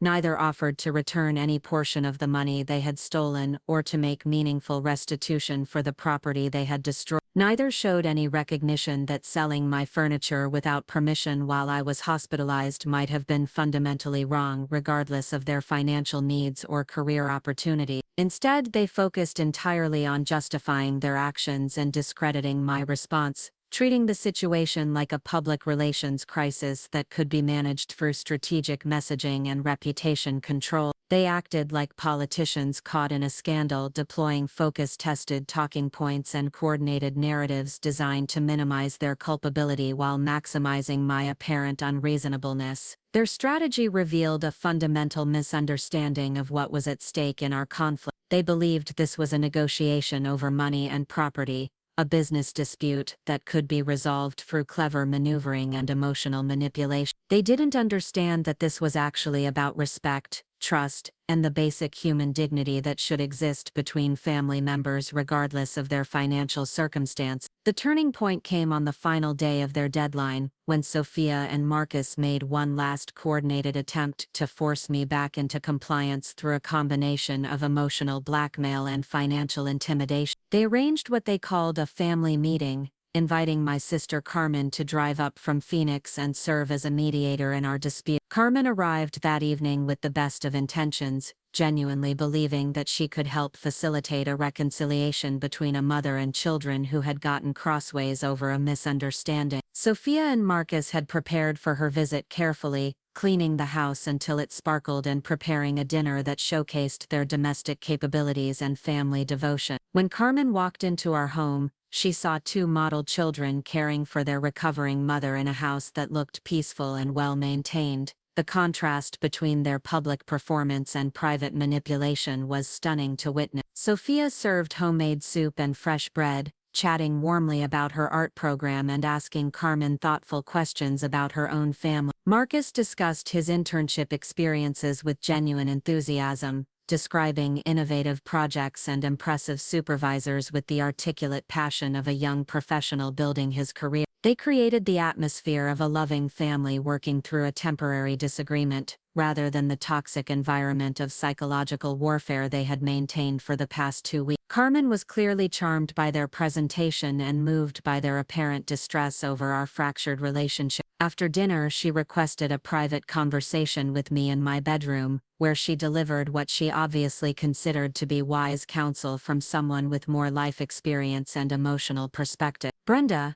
honey," she said, settling into the chair by my window with the comfortable authority of an older sister, "I can see that you're hurting, and I understand that you feel betrayed by what Sophia and Marcus did with your furniture. But looking at this situation from the outside, I think you might be letting your pain cloud your judgment about what's really important here." She gestured toward the door, where the sounds of Sophia and Marcus cleaning up after dinner could be heard through the wall. "Those are good kids, Brenda. I can see how much they love you, how worried they are about your health and your happiness. They made a mistake, yes, but they're trying to make it right. They have a reasonable plan to pay you back, and they're clearly learning from this experience." Carmen's assessment was based on the carefully curated performance she had witnessed that evening, not on the weeks of manipulation, intimidation, and emotional abuse I had endured while my children tried to avoid accountability for their theft. She had seen Sophia's paintings, but not her calculated attempts to isolate me from my support network. She had heard Marcus's articulate explanations, but not his systematic documentation of my vulnerabilities for use in legal proceedings. "They seem to think you're not yourself since the surgery," Carmen continued gently, "and I have to say, this legal action doesn't seem like something the Brenda I know would pursue. You've always been the one who held our family together, who found ways to solve problems without creating bigger ones. Don't you think there might be a way to resolve this that doesn't involve lawyers and criminal charges?" Her words stung because they contained just enough truth to be compelling. The Brenda she remembered was indeed someone who prioritized family harmony over personal grievances, who absorbed injuries without complaint in order to maintain relationships. That version of me would have accepted Sophia and Marcus's repayment plan, swallowed my anger, and moved forward with the understanding that family loyalty required sacrificing my own needs for the greater good. But Carmen didn't understand that the woman she remembered had been systematically destroyed by the people she trusted most. The old Brenda, the one who prioritized everyone else's comfort above her own dignity, had been a victim waiting to be victim. Her silence in the face of disrespect had been interpreted as consent. Her willingness to absorb damage without complaint had been seen as an invitation to inflict more damage. "Carmen," I said carefully, "what would you do if your children sold everything you owned while you were unconscious in a hospital bed, then spent 2 weeks trying to convince you that objecting to their theft was evidence of mental illness?" She shifted uncomfortably in her chair. "I would want to understand why they felt they had to take such drastic action. I would look for ways to address their underlying needs, while also protecting my own interests. I wouldn't immediately assume malicious intent, and if they showed no remorse, if they spent their time trying to manipulate other family members into pressuring you to accept their version of events, if they recorded your conversations and documented your behavior to use against you in court." Carmen's expression shifted as she processed the implications of my question. Sophia and Marcus had presented themselves as contrite children seeking reconciliation, not as calculating young adults waging psychological warfare against their mother. The information I was sharing didn't match the narrative they had carefully constructed for her benefit. "Are you saying they're not actually sorry for what they did?" she asked. "I'm saying they're sorry they got caught, and they're angry that I'm not cooperating with their plans to avoid consequences. They're not sorry for stealing from me. They're sorry that I had the audacity to object to being stolen from." Carmen stayed for another hour, asking more detailed questions about the timeline of events and the specific tactics Sophia and Marcus had employed during our 2-week negotiation period. By the time she left, her perspective had shifted dramatically. The concerned mediator who had arrived to help reconcile a family dispute departed as a witness to a calculated campaign of emotional abuse, designed to force a theft victim back into silence. "I had no idea," she said as she hugged me goodbye. "They're very convincing, very articulate about their side of things. If I hadn't talked to you directly, I would have believed that you were overreacting to a family financial decision. That's exactly what they're counting on, I replied. They know that most people will assume children don't steal from their mothers, so any conflict must be the result of maternal unreasonableness or mental instability. After Carmen left, Sophia and Marcus waited expectantly for me to announce that I had reconsidered my position based on her wise counsel. They had invested significant time and energy in their performance, believing that an outside perspective would surely convince me to abandon my legal action and accept their terms for moving forward. Instead, I told them that their 72-hour deadline had expired, and that Elena Ramirez would be filing criminal charges the following morning. I also informed them that I would be changing the locks on the house and that they would need to find alternative living arrangements immediately. The shock on their faces was profound and genuine, despite everything that had happened. Despite all the evidence of my growing resolve and determination, they had maintained their fundamental belief that I would eventually fold under pressure and return to my familiar role as the accommodating mother, who absorbed damage without complaint. Sophia began crying immediately, not the manipulative tears she had deployed strategically throughout our conflict, but the genuine anguish of someone whose world was collapsing in ways she hadn't anticipated. "You can't throw us out," she sobbed. "We don't have anywhere to go. You're destroying our lives over furniture." Marcus's response was more calculating, his analytical mind immediately shifting into problem-solving mode, even as his confident facade cracked under the weight of consequences he had never seriously considered. "This is a legal eviction," he said. "We have tenant rights. You can't just kick us out without proper notice." "You're not tenants," I replied calmly. "You're adult children who have been living in my home rent-free while planning my financial destruction. Elena Ramirez has confirmed that I have the legal right to revoke your living privileges immediately under these circumstances." The next morning, a locksmith arrived at 8 o'clock sharp to install new deadbolts and security features throughout the house. Sophia and Marcus spent the day frantically packing their belongings and making phone calls to friends who might provide temporary shelter. Their confident assumption that they could manipulate me back into compliance had prevented them from developing contingency plans for actual consequences. By evening, they were gone, leaving behind only the cheap replacement furniture they had purchased with my stolen money and a house that felt simultaneously empty and liberated. For the first time in months, I sat in my own living room without the weight of their judgment, manipulation, or intimidation pressing down on my shoulders.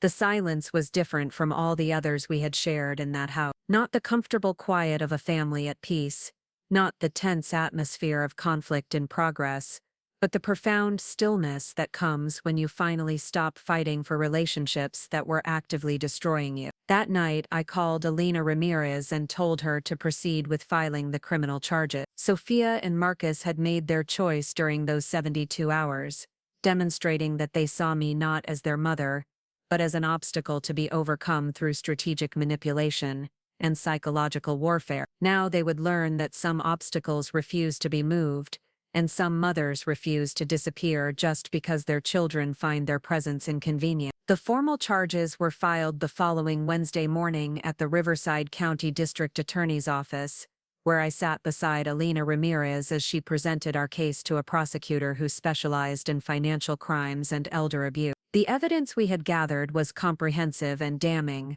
Bank records showing the timing of the furniture sales during my hospitalization, photographs of the empty house taken immediately after my return, documentation of Sophia and Marcus's intimidation campaign, and recordings of their conversations that revealed their calculated approach to avoiding accountability. The prosecutor, a woman in her 40s named Detective Patricia Vega, reviewed our materials with the professional detachment of someone who had seen similar cases many times before. But as she absorbed the details of the timeline and the systematic nature of my children's manipulation campaign, her expression shifted from routine interest to focused attention. "This is particularly egregious," she said, looking up from the bank statements that showed the transfers occurring while I was still in intensive care. "The timing creates clear evidence of predatory behavior toward a vulnerable adult. The subsequent intimidation campaign demonstrates ongoing criminal intent rather than a single moment of poor judgment." Detective Vega explained that cases involving family members often presented unique challenges because juries were reluctant to believe that children would deliberately victimize their parents. But the evidence in our case was unusually strong, particularly the recordings that revealed Sophia and Marcus's strategic planning and their complete lack of remorse for their actions. Most family theft cases involve emotional decisions made during crisis moments, she said. This appears to be premeditated, carefully planned, and executed with sophisticated manipulation tactics designed to prevent discovery and accountability. That elevates it beyond simple theft into a pattern of financial abuse. The charges that were filed included grand theft, elder abuse, conspiracy, and intimidation of a witness. Each charge carried potential jail time and substantial fines, consequences that could affect my children's future employment, professional licensing, and educational opportunities in ways that would extend far beyond any temporary financial set. When Sophia and Marcus were served with the criminal charges at their temporary living arrangements, their responses revealed the final depths of their entitlement and self-deception. Sophia called me immediately, her voice shaking with outrage and disbelief that I had actually followed through on my threats. "How could you do this to us?" she demanded. "We're your children. We made one mistake, and you're trying to destroy our entire future. Don't you understand that criminal charges will follow us forever? This will affect our careers, our ability to get jobs, our professional reputations. You're ruining our lives over furniture." Marcus took a more tactical approach, calling Elena Ramirez directly to propose last-minute negotiations that would resolve the matter without formal prosecution. He offered complete restitution plus damages, public apologies, and ongoing financial support for my legal fees if I would agree to drop the charges before they became part of the public record. But Elena had advised me to expect exactly this response, explaining that most financial abusers only begin to understand the seriousness of their actions when faced with genuine legal consequences. Their willingness to negotiate full restitution after months of claiming they had done nothing wrong revealed that they had always understood the true nature of their actions, regardless of their public justification. The fact they can suddenly afford full restitution suggests they always had access to resources they claimed didn't exist. Elena explained during our consultation about their settlement offer. Their previous claims about financial emergency and limited options were manipulation tactics designed to pressure you into accepting partial compensation. More importantly, Elena helped me understand that accepting their settlement offer would send a message that family relationships could be used to shield people from consequences for criminal behavior. Sophia and Marcus had calculated that my maternal instincts would prevent me from pursuing accountability that might damage their futures, and backing down now would confirm that calculation while encouraging similar behavior in the future. "This case isn't just about recovering your losses," Elena said. "It's about establishing that family members can't victimize each other with impunity just because they expect their victims to prioritize relationship preservation over personal dignity." I declined their settlement offers and instructed Elena to proceed with the prosecution, understanding that this decision would likely end my relationship with my children permanently. But I had learned that relationships built on my willingness to absorb abuse without complaint weren't relationships worth preserving, and that love without respect was just another form of exploitation. The preliminary hearings began 6 weeks later, and Sophia and Marcus appeared in court accompanied by their own attorneys, young public defenders who had been assigned to their cases based on their claims of financial hardship. The irony of my children claiming poverty while offering substantial restitution payments was not lost on the judge, who questioned the consistency of their financial statements during the initial proceeding. Watching Sophia and Marcus sit at the defendant's table, dressed in conservative clothing and projecting the respectful demeanor they had never shown me during our family conflict, I felt a complex mixture of sadness and relief. Sadness for the children I had raised, who had somehow learned to see their mother as an acceptable target for theft and manipulation. Relief that I was finally free from the burden of protecting people who had been actively working to harm. The courtroom proceedings moved slowly through the legal system, but the real transformation was happening inside me during those months of waiting and testimony. With Sophia and Marcus out of my house and my daily life, I began to rediscover the woman I had been before. 23 years of single motherhood had taught me to disappear in service of other people's needs. I rearranged the house to suit my own preferences rather than accommodating other people's belongings and schedules. I returned to hobbies I had abandoned when my children's activities became the focus of my free time. I reconnected with friends I had lost touch with during the years when family obligations consumed all my social energy. Most importantly, I began to understand that the furniture they had stolen was just the visible symbol of a much larger theft that had been taking place gradually over many years. They had stolen my autonomy, my voice, my right to make decisions about my own life without considering their preferences first. They had stolen my identity, transforming me from an independent woman with her own interest and goals into a supporting character whose only purpose was facilitating their success and happiness. The criminal charges were just the beginning of reclaiming what had been taken from me. The real work was learning how to live as Brenda Martinez again, rather than as Sophia and Marcus's mother, the invisible woman whose needs and desires were always secondary to everyone else's priority. For the first time in decades, I woke up each morning asking what I wanted to do with my day, rather than what other people needed from me. It was a strange and wonderful freedom, tinged with sadness for the years I had lost but bright with possibility for the years that remained. The months that followed the criminal charges being filed revealed truths about my children that cut deeper than their original theft ever could.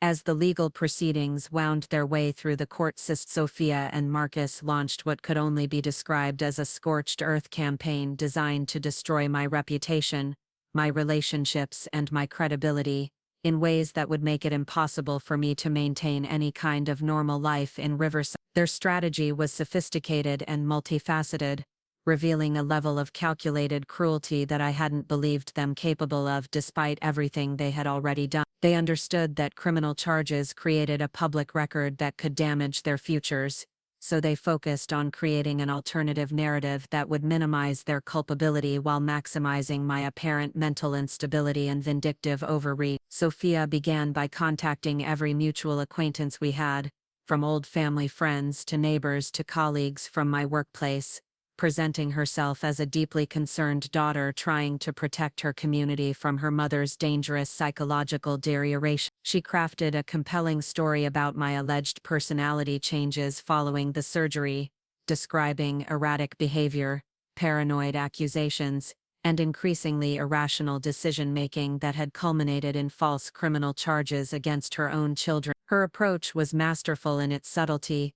Rather than making obviously false claims that could be easily disproven, she focused on recontextualizing real events in ways that supported her narrative of maternal mental illness. The fact that I had changed the locks became evidence of paranoid behavior. My decision to hire an attorney became proof of litigious instability. My refusal to accept their repayment plan was presented as vindictive rigidity that prioritized punishment over family reconciliation. The most insidious aspect of Sophia's campaign was how she weaponized people's genuine care for me against my own interests. When she called my neighbor Miss Patterson, who had lived next door for 15 years and watched my children grow up, Sophia presented herself as a daughter desperately seeking help for a mother who was spiraling out of control. "I'm really worried about Mom," Sophia told Miss Patterson during what appeared to be a casual conversation over the back fence. "She's been so different since the surgery, angry, suspicious,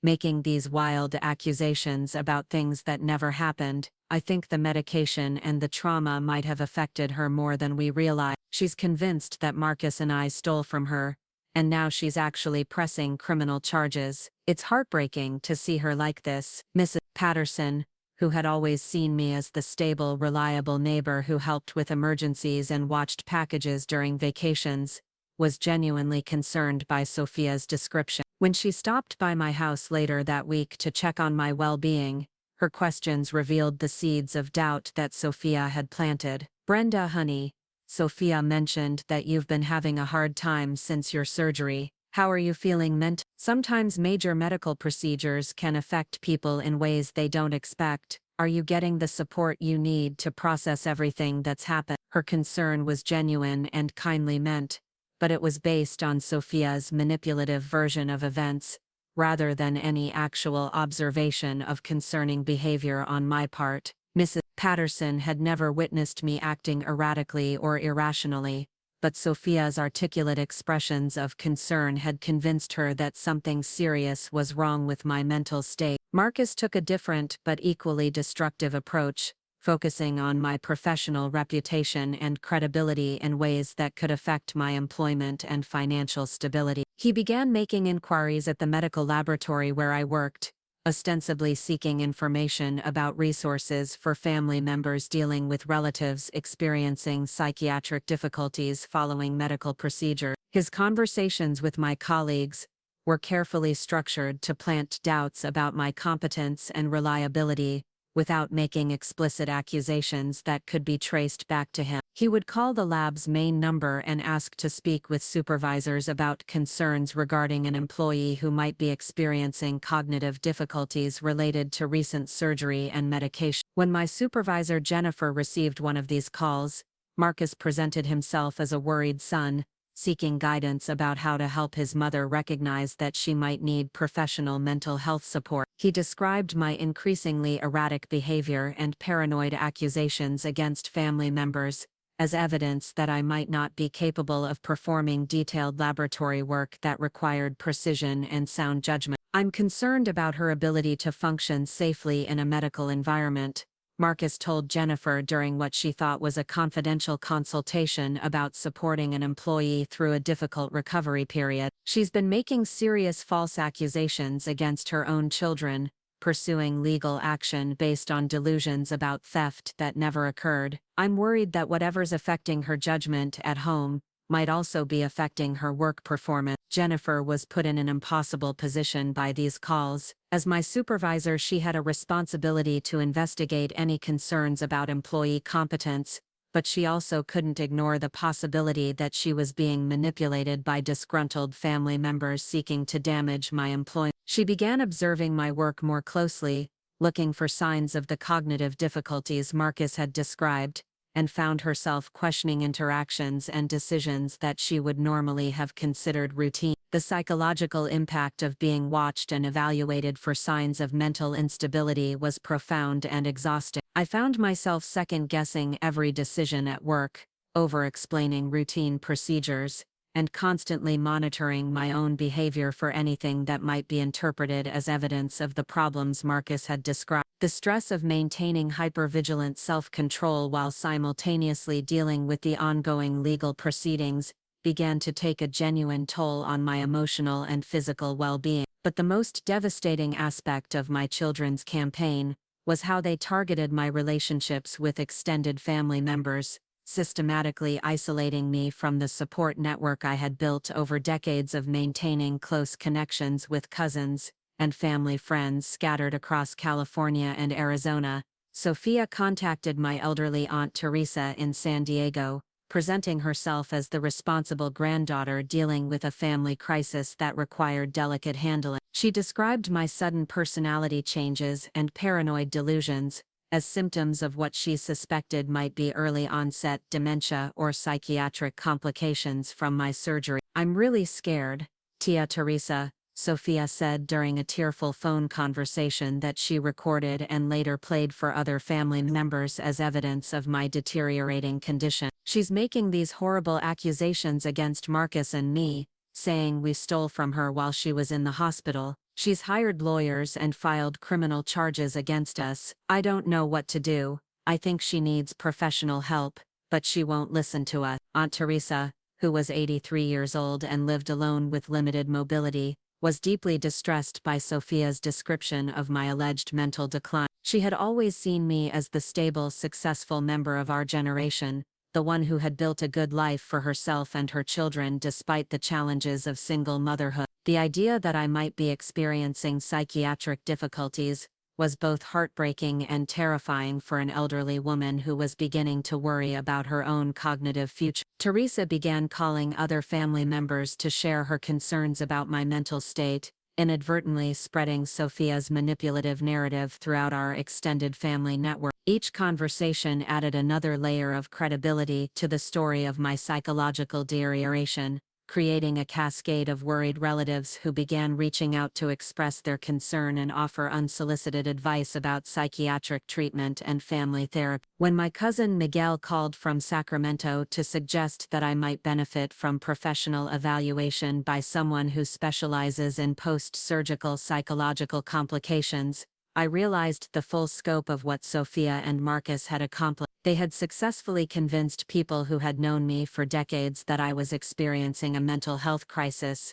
transforming my legitimate pursuit of justice into evidence of delusional thinking that required intervention rather than support. The isolation was devastating in ways that went beyond simple loneliness. I found myself questioning my own perceptions and memories, wondering if the stress of the legal proceedings might actually be affecting my judgment in ways I couldn't recognize. When multiple people who cared about me expressed concern about my mental state, it became increasingly difficult to maintain confidence in my version of events, even though I had extensive documentation proving that Sophia and Marcus had indeed stolen from me. The self-doubt was compounded by the fact that my children's manipulation campaign was producing exactly the kind of behavioral changes they had described in their false report. The stress of being constantly evaluated for signs of mental illness was making me more anxious, more defensive, and more socially isolated. Their lies were becoming self-fulfilling prophecies,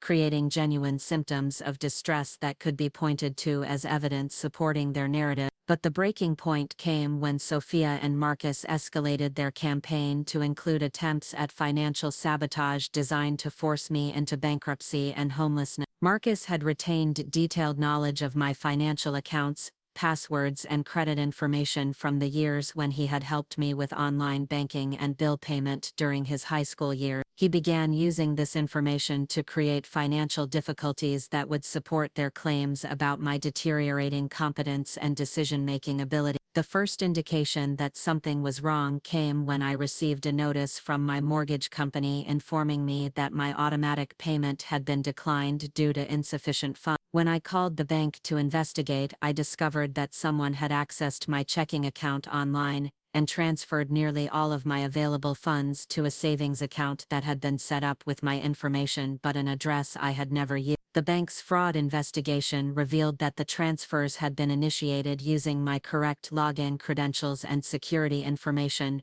making it difficult to prove that I hadn't authorized the transactions myself. The IP address associated with the transfers came from a public library computer, making it impossible to identify who had actually performed the transfers, but the timing and sophistication suggested someone with intimate knowledge of my financial information and banking habits. When I reported the unauthorized transfers to the police, they explained that financial fraud cases involving family members were extremely difficult to prosecute because the perpetrators typically had legitimate access to personal information that made their crimes appear consensual. Without clear evidence of forced entry or stolen documents, prosecutors were reluctant to pursue cases that could be interpreted as family financial disputes, rather than criminal theft. The financial sabotage escalated when Marcus began disputing various charges on my credit cards, claiming that he had authorization to use my accounts for family expenses,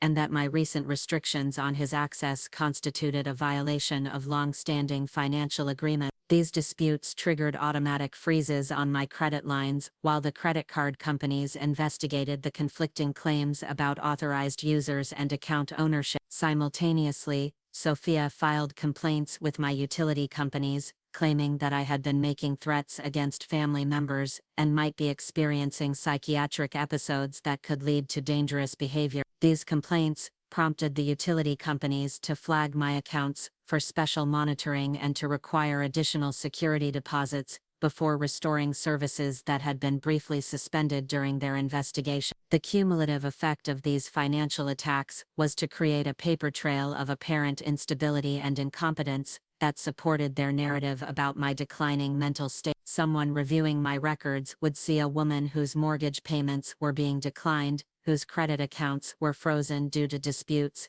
and whose utility services had been flagged for safety concerns. Without context about the underlying manipulation campaign, These financial difficulties could easily be interpreted as evidence of poor judgment or cognitive decline, but Sophia and Marcus had underestimated the thoroughness of the documentation I had been maintaining throughout our conflict, and they had failed to consider that their escalating attacks would eventually create evidence of their own criminal activity that went far beyond the original furniture theft. Elena Ramirez had advised me to monitor all of my financial accounts closely and to document any suspicious activity that occurred during the legal proceedings, and their sabotage campaign provided exactly the kind of evidence prosecutors needed to demonstrate ongoing criminal intent. When I brought the banking records, credit card disputes, and utility complaints to Elena's office, her expression shifted from concern to satisfaction as she reviewed the timeline and patterns of financial interference.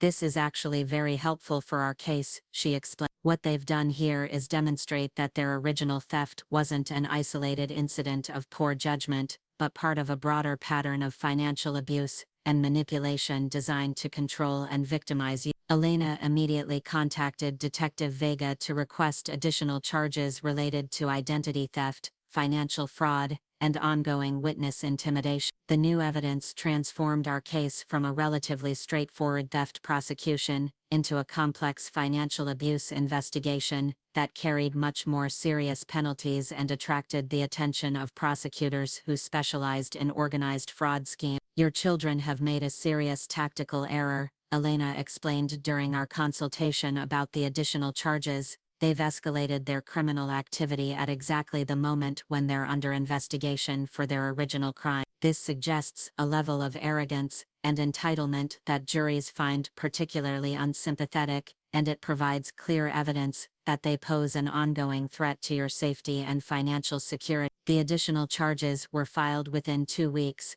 and Sophia and Marcus were arrested at their temporary living arrangements in a coordinated operation that treated them as flight risks due to their ongoing criminal activity. The arrests were covered by the local newspaper as part of a broader investigation into financial fraud targeting elderly and vulnerable adults, and the publicity finally began to counteract some of the reputation damage they had inflicted through their manipulation campaign. When Miss Patterson saw the newspaper article describing the arrest of 2 local residents for elder abuse and financial fraud, she immediately connected the story to Sophia's earlier expressions of concern about my mental state. She called me that afternoon to apologize for doubting my version of events, and to express her outrage at having been manipulated into questioning my credibility.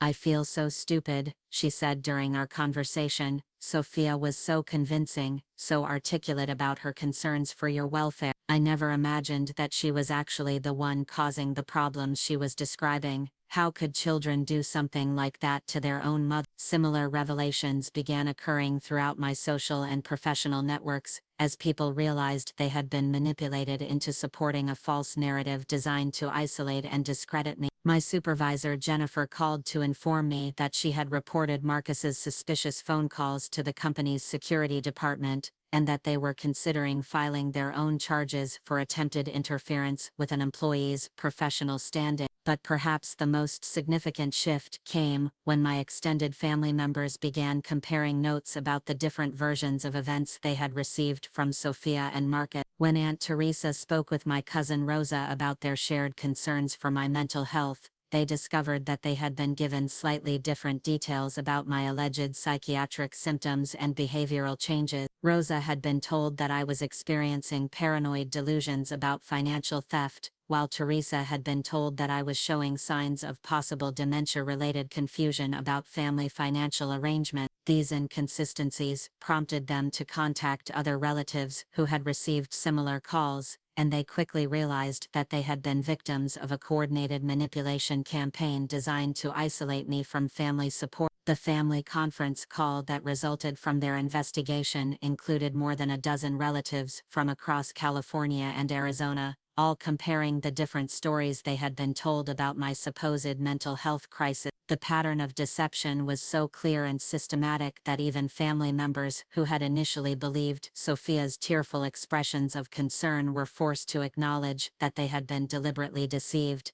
"I can't believe I fell for it," my cousin Miguel said during the call. Sophia was so convincing. When she called me, she sounded genuinely worried about you, genuinely confused about what was happening.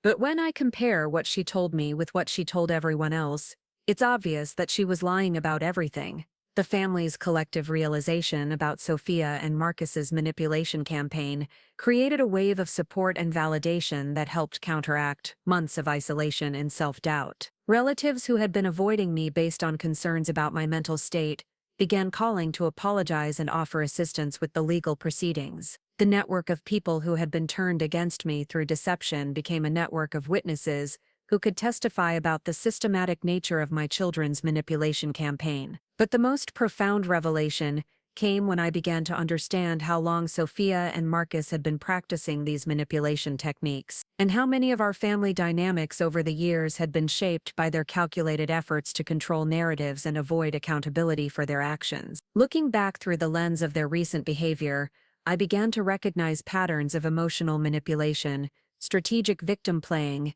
and responsibility avoidance that stretched back to their teenage years and beyond. Sophia's dramatic reactions to reasonable parental boundaries, which I had interpreted as artistic sensitivity and emotional depth, revealed themselves as calculated performances designed to make me feel guilty for maintaining appropriate limits on her behavior. Marcus's analytical approach to family conflicts, which I had admired as evidence of his mature problem-solving abilities, showed itself to be a sophisticated system for reframing situations in ways that absolved him of blame while making other family members responsible for his choices and their consequences. They had been training me for years to accept responsibility for their actions, to prioritize their emotional comfort over my own needs, and to interpret their manipulation as evidence of my own failures as a mother. The furniture theft wasn't an aberration or a moment of poor judgment during a family crisis. It was the logical escalation of patterns they had been establishing and reinforcing throughout their entire lives. This realization was simultaneously devastating and liberating. Devastating because it meant that the children I thought I had raised, the relationships I thought we had built, had been largely fictional constructs designed to serve their needs, while keeping me in a position of emotional and financial servitude. Liberating because it meant that their recent escalation wasn't evidence of my failure as a mother, but confirmation that I had finally stopped enabling behavior that had been problematic for decades. The criminal trial was scheduled to begin in early fall, nearly 8 months after the original furniture theft that had started our conflict. By that time, the charges had expanded to include multiple counts of financial fraud, identity theft, elder abuse, witness intimidation, and conspiracy to commit fraud. Sophia and Marcus were facing potential prison sentences that could destroy their careers and professional futures in ways that would extend far beyond any temporary financial setback. Their attempts to avoid accountability through manipulation and intimidation had transformed a relatively minor theft case into a major criminal investigation that attracted attention from prosecutors, victim advocacy groups, and media outlets that covered financial crimes against vulnerable adults. Their arrogance and entitlement had created exactly the kind of consequences they had spent months trying to avoid. As I sat in my reclaimed living room the night before the trial was scheduled to begin, surrounded by new furniture I had chosen for my own comfort rather than to accommodate other people's preferences, I felt something I hadn't experienced in decades: complete ownership of my own life. Not just legal ownership of my property and financial accounts, but emotional ownership of my choices, my relationships, and my future. Sophia and Marcus had taught me that love without respect is just another form of exploitation, and that family relationships can't survive when they're built on one person's willingness to absorb abuse in silence. They had also taught me that I was stronger than I had ever believed possible, and that the woman I thought I was before their betrayal had been only a shadow of the person I was capable of becoming. Tomorrow their theft trial would begin, and they would face the consequences of their choices in a courtroom where manipulation and emotional blackmail held no power. But for me, the real trial had already ended, and I had won something more valuable than any legal victory: the knowledge that I would never again allow anyone to steal my dignity along with my property. The woman who walked into that courtroom would be someone Sophia and Marcus had never met before: Brenda Martinez, standing alone and unafraid, ready to speak her truth without apology or accommodation to anyone else's comfort. They had created their own worst enemy by trying to destroy the mother who had loved them unconditionally, And tomorrow they would meet the woman who loved herself enough to demand justice. The trial began on a crisp October morning with the kind of clear autumn light that makes everything appear sharper and more defined than usual. I arrived at the courthouse early, dressed in the navy blue suit I had purchased specifically for this occasion, carrying a leather portfolio that contained copies of every document, every photograph, every piece of evidence that had brought us to this moment. Sophia and Marcus sat at the defendant's table with their court-appointed attorneys, both of them transformed by the formal setting into strangers I barely recognized. Sophia wore a conservative gray dress and had pulled her hair back into a severe bun that made her look older and more serious than the dramatic young artist who had painted her victimization throughout my house. Marcus was dressed in a dark suit that emphasized his resemblance to his father, his analytical composure intact but somehow diminished by the weight of the charges he faced. For the first time in months, I was looking at them without feeling the familiar tug of maternal instinct that had guided so many of my decisions over the years. They were no longer my children in any meaningful sense of that word. They were defendants in a criminal proceeding, adults who had made choices that brought them to this courtroom, strangers who happened to share my DNA and my history, but not my values or my future. The prosecutor was a seasoned attorney named David Chen, who specialized in financial crimes and elder abuse cases. He had reviewed our evidence meticulously and understood the broader implications of Sophia and Marcus's behavior beyond the immediate theft charge. During his opening statement, he painted a picture of systematic financial abuse that went far beyond a single moment of poor judgment during a family crisis. "This case is about more than furniture," Chen told the jury, his voice calm and authoritative. "It's about the fundamental trust that should exist between family members, and what happens when that trust is weaponized against the very person who spent decades building it." The defendants didn't just steal property from Mrs. Martinez while she was unconscious and vulnerable in a hospital bed. They stole her security, her peace of mind, and her faith in the people she loved most. Chen methodically presented the timeline of events, from my hospitalization through the discovery of the theft to the escalating campaign of manipulation and financial sabotage that had followed the filing of charges. He showed the jury bank records, photographs of the empty house, recordings of Sophia and Marcus's conversations, and documentation of their attempts to undermine my credibility and financial stability. The evidence was overwhelming and undeniable, but what made the case particularly compelling was how Chen connected their individual actions into a coherent pattern of predatory behavior designed to exploit my maternal love and trust. This wasn't a story about children who made a desperate mistake during a family emergency. This was a story about adults who had systematically victimized someone who had spent decades sacrificing for their benefit. Sophia's attorney tried to present her as a confused young woman who had been led astray by her older brother's influence, arguing that her artistic temperament made her susceptible to Marcus's more calculating approach to family financial management. The defense painted Sophia as someone who genuinely believed they were acting in the family's best interest during a crisis, and who had been traumatized by her mother's unexpected legal response to what she saw as a reasonable family decision. But when Chen cross-examined Sophia about her manipulation campaign and her systematic attempts to isolate me from family support, her artistic sensitivity disappeared entirely. Under direct questioning about her recorded conversations and her coordinated efforts to convince relatives that I was experiencing mental illness, Sophia became defensive, evasive, and ultimately hostile in ways that revealed the calculating intelligence behind her previous performances. "Ms. Martinez,"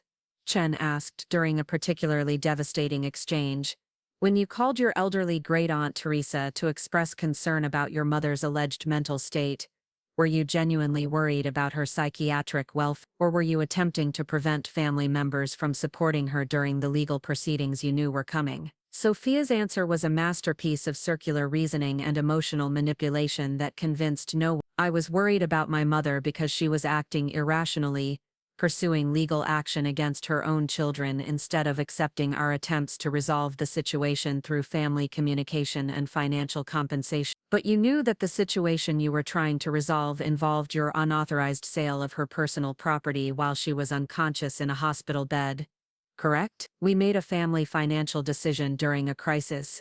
We didn't steal anything. A family financial decision that you made without consulting the family member who owned the property and who was paying for the residence where it was located. We couldn't consult her because she was unconscious, and when she regained consciousness and expressed objection to your decision, what was your response? We tried to work with her to find a solution that would be fair to everyone. By recording her conversations, documenting her behavior for potential use in legal proceedings, and contacting family members to suggest she was experiencing psychiatric difficulties, Sophia's composure finally cracked under the relentless logic of Chen's questioning. She was being unreasonable. We offered to pay her back, but she refused to accept any solution that didn't involve destroying our futures. What kind of mother does that to her own children? That question hung in the courtroom air like smoke from an explosion, revealing the fundamental assumptions that had guided all of Sophia's actions throughout our conflict. In her mind, being a mother meant accepting whatever treatment your children chose to inflict, absorbing their consequences without complaint, and prioritizing their comfort over your own dignity regardless of how they chose to treat you. Marcus's defense was more sophisticated, focusing on his engineering background and analytical approach to problem solving as evidence that his actions were motivated by rational family financial management rather than criminal intent. His attorney argued that Marcus had genuinely believed he was acting within his authority as an adult family member during a crisis, and that his subsequent research into legal precedents and documentation of events were reasonable responses to unexpected legal action rather than evidence of criminal consciousness of guilt. But Marcus's analytical precision, which had served him well in engineering coursework,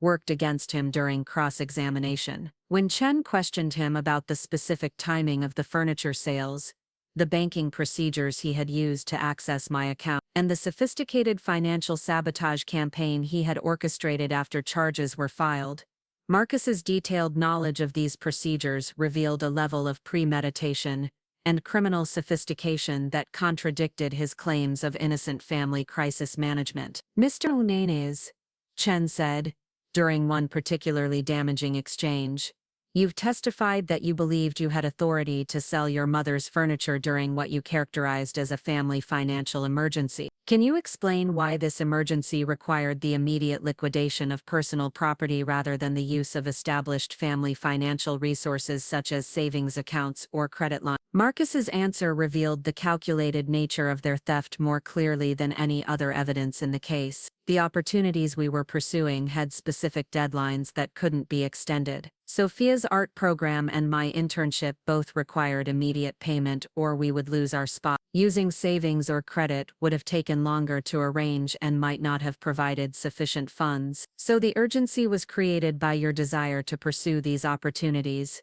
not by any genuine financial crisis related to your mother's medical expenses. The opportunities were important for our long-term financial stability, which would benefit the entire family. But you made this determination about family benefit without consulting the family member who owned the property you were liquidating. She was unconscious. We had to make a decision, and when she regained consciousness and disagreed with your decision, you concluded that she was experiencing psychiatric difficulties that required family intervention. Marcus paused, finally understanding the trap that his own logic had created. We concluded that she wasn't thinking clearly about the long-term implications of her response, because any rational person would agree that children have the right to sell their unconscious mother's property to fund their own career opportunities. The courtroom was completely silent as Marcus struggled to find an answer that didn't make him sound either delusional or deliberately cruel. His engineering mind, which excelled at solving problems with clear parameters and logical solutions, couldn't navigate the moral and legal complexities of what he had actually done. In trying to defend his actions, he had revealed the depth of his entitlement and his complete inability to recognize my humanity and autonomy as anything more than obstacles to his personal advancement. The jury deliberated for less than 3 hours before returning guilty verdicts on all major charges. Sophia was convicted of grand theft, elder abuse, and conspiracy, while Marcus faced additional convictions for financial fraud and identity theft related to his sabotage campaign. The sentences included substantial fines, restitution payments, community service, and probation periods that would affect their employment and educational opportunities for years to come. But the most significant consequence was the complete severing of our family relationship. When the verdicts were read, Sophia broke down in tears and reached toward me as if expecting comfort from the mother she had systematically victimized for months. Marcus maintained his analytical composure, but his eyes held a wounded confusion, as if he genuinely couldn't understand how actions that seemed logical to him had resulted in such devastating consequences. I felt nothing as I watched their reactions to the verdict. No satisfaction, no vindication, no maternal sympathy for their distress. Just the peaceful emptiness that comes when a long, difficult chapter of your life finally ends, and you can begin to imagine what comes next. Outside the courthouse, Chen explained that the restitution payments would be collected through the court system over the next several years, and that Sophia and Marcus would be required to maintain employment and meet strict financial reporting requirements to ensure compliance with their sentence. Their criminal records would follow them permanently, affecting background checks for employment, professional licensing, and housing applications. This was about more than money, Chen told me as we reviewed the final paperwork. This was about establishing that family relationships can't be used to shield people from accountability for predatory behavior. Your willingness to pursue justice despite the personal cost sends a message that victims don't have to accept abuse just because it comes from people they love. That evening, I returned to my house and sat in the living room I had furnished to suit my own preferences rather than accommodate other people's needs. The space was smaller now, more intimate, filled with pieces I had chosen for comfort rather than to impress guests or create the perfect family gathering place. Everything in the room belonged to me completely, purchased with money I had earned, arranged according to my own aesthetic preferences, serving no purpose other than my own happiness and peace. The silence was different from all the others I had experienced in that house over the years. Not the comfortable quiet of a family at rest, not the tense atmosphere of conflict in progress, not the hollow emptiness of betrayal and loss. This was the profound stillness of a life reclaimed, of choices made freely, of a future that belonged entirely to the person who would live it. I opened my journal and wrote a single sentence. Today I learned that being alone and being lonely are completely different things. For 23 years I had been surrounded by people who needed me, who depended on my sacrifices, who shaped my daily decisions and long-term plans. But I had been profoundly lonely because those relationships were built on my willingness to disappear in service of other people's priorities. I had been essential to their lives, while becoming invisible in my own. Now I was alone in the truest sense, responsible only for my own choices and accountable only to my own value. But I wasn't lonely because the woman sitting in that reclaimed living room was someone I genuinely enjoyed being with, someone whose company I had been missing for decades without realizing it. The months that followed the trial brought a kind of peace I hadn't experienced since childhood, before I learned that love meant sacrifice and that being needed was the highest form of human value. I continued working at the medical laboratory, but I stopped volunteering for every extra shift and overtime opportunity. I began taking vacations by myself,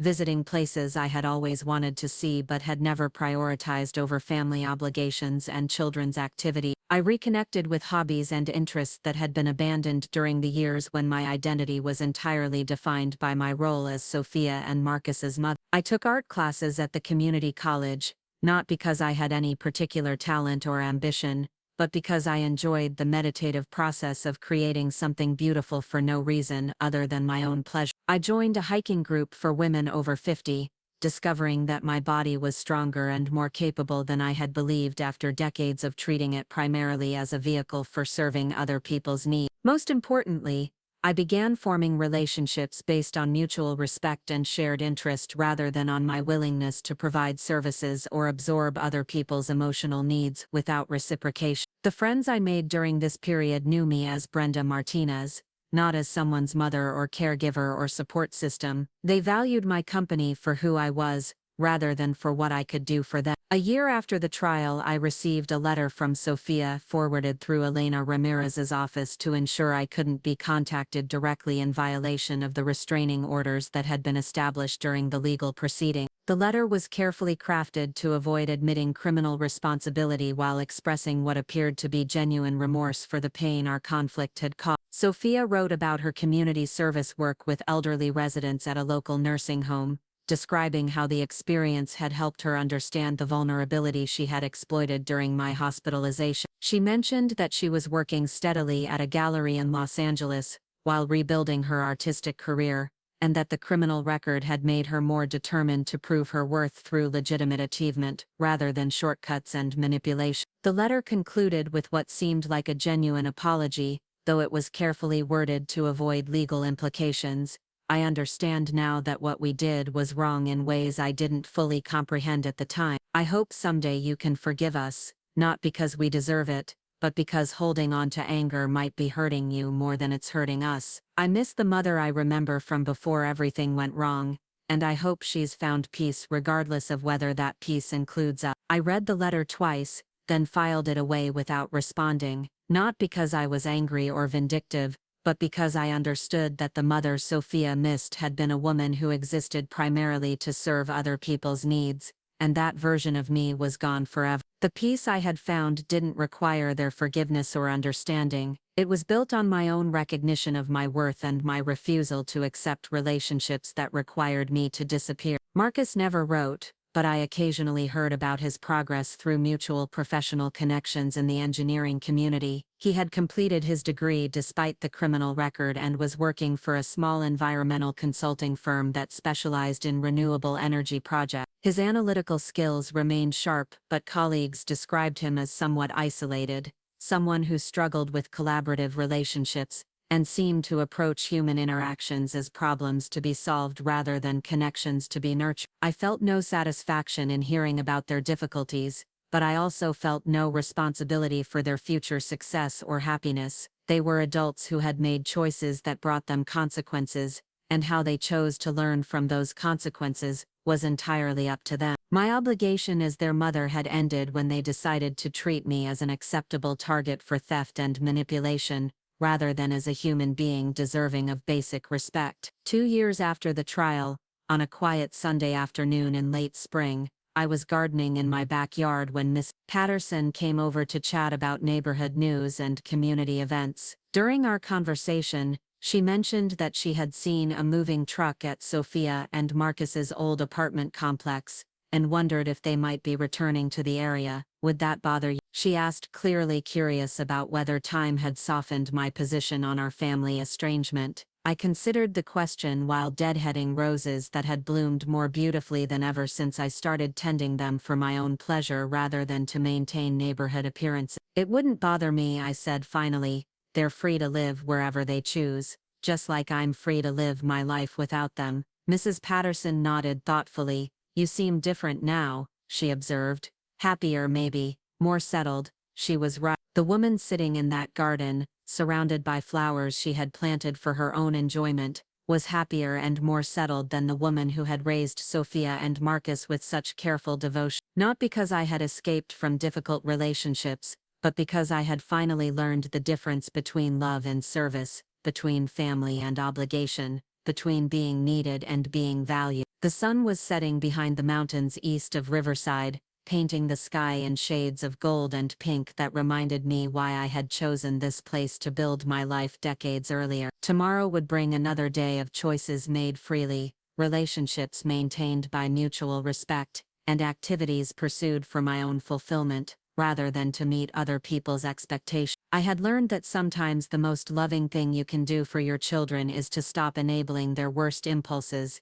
even when the cost is losing them entirely. I had learned that some bridges are worth burning when crossing them would require you to set yourself on fire. Most importantly, I had learned that the woman I was before Sophia and Marcus betrayed me had been only a shadow of the person I was capable of becoming when I finally stopped sacrificing my dignity for other people's comfort. Up next, you've got 2 more standout stories right on your screen. If this one hit the mark, you won't want to pass these up. Just click and check them out.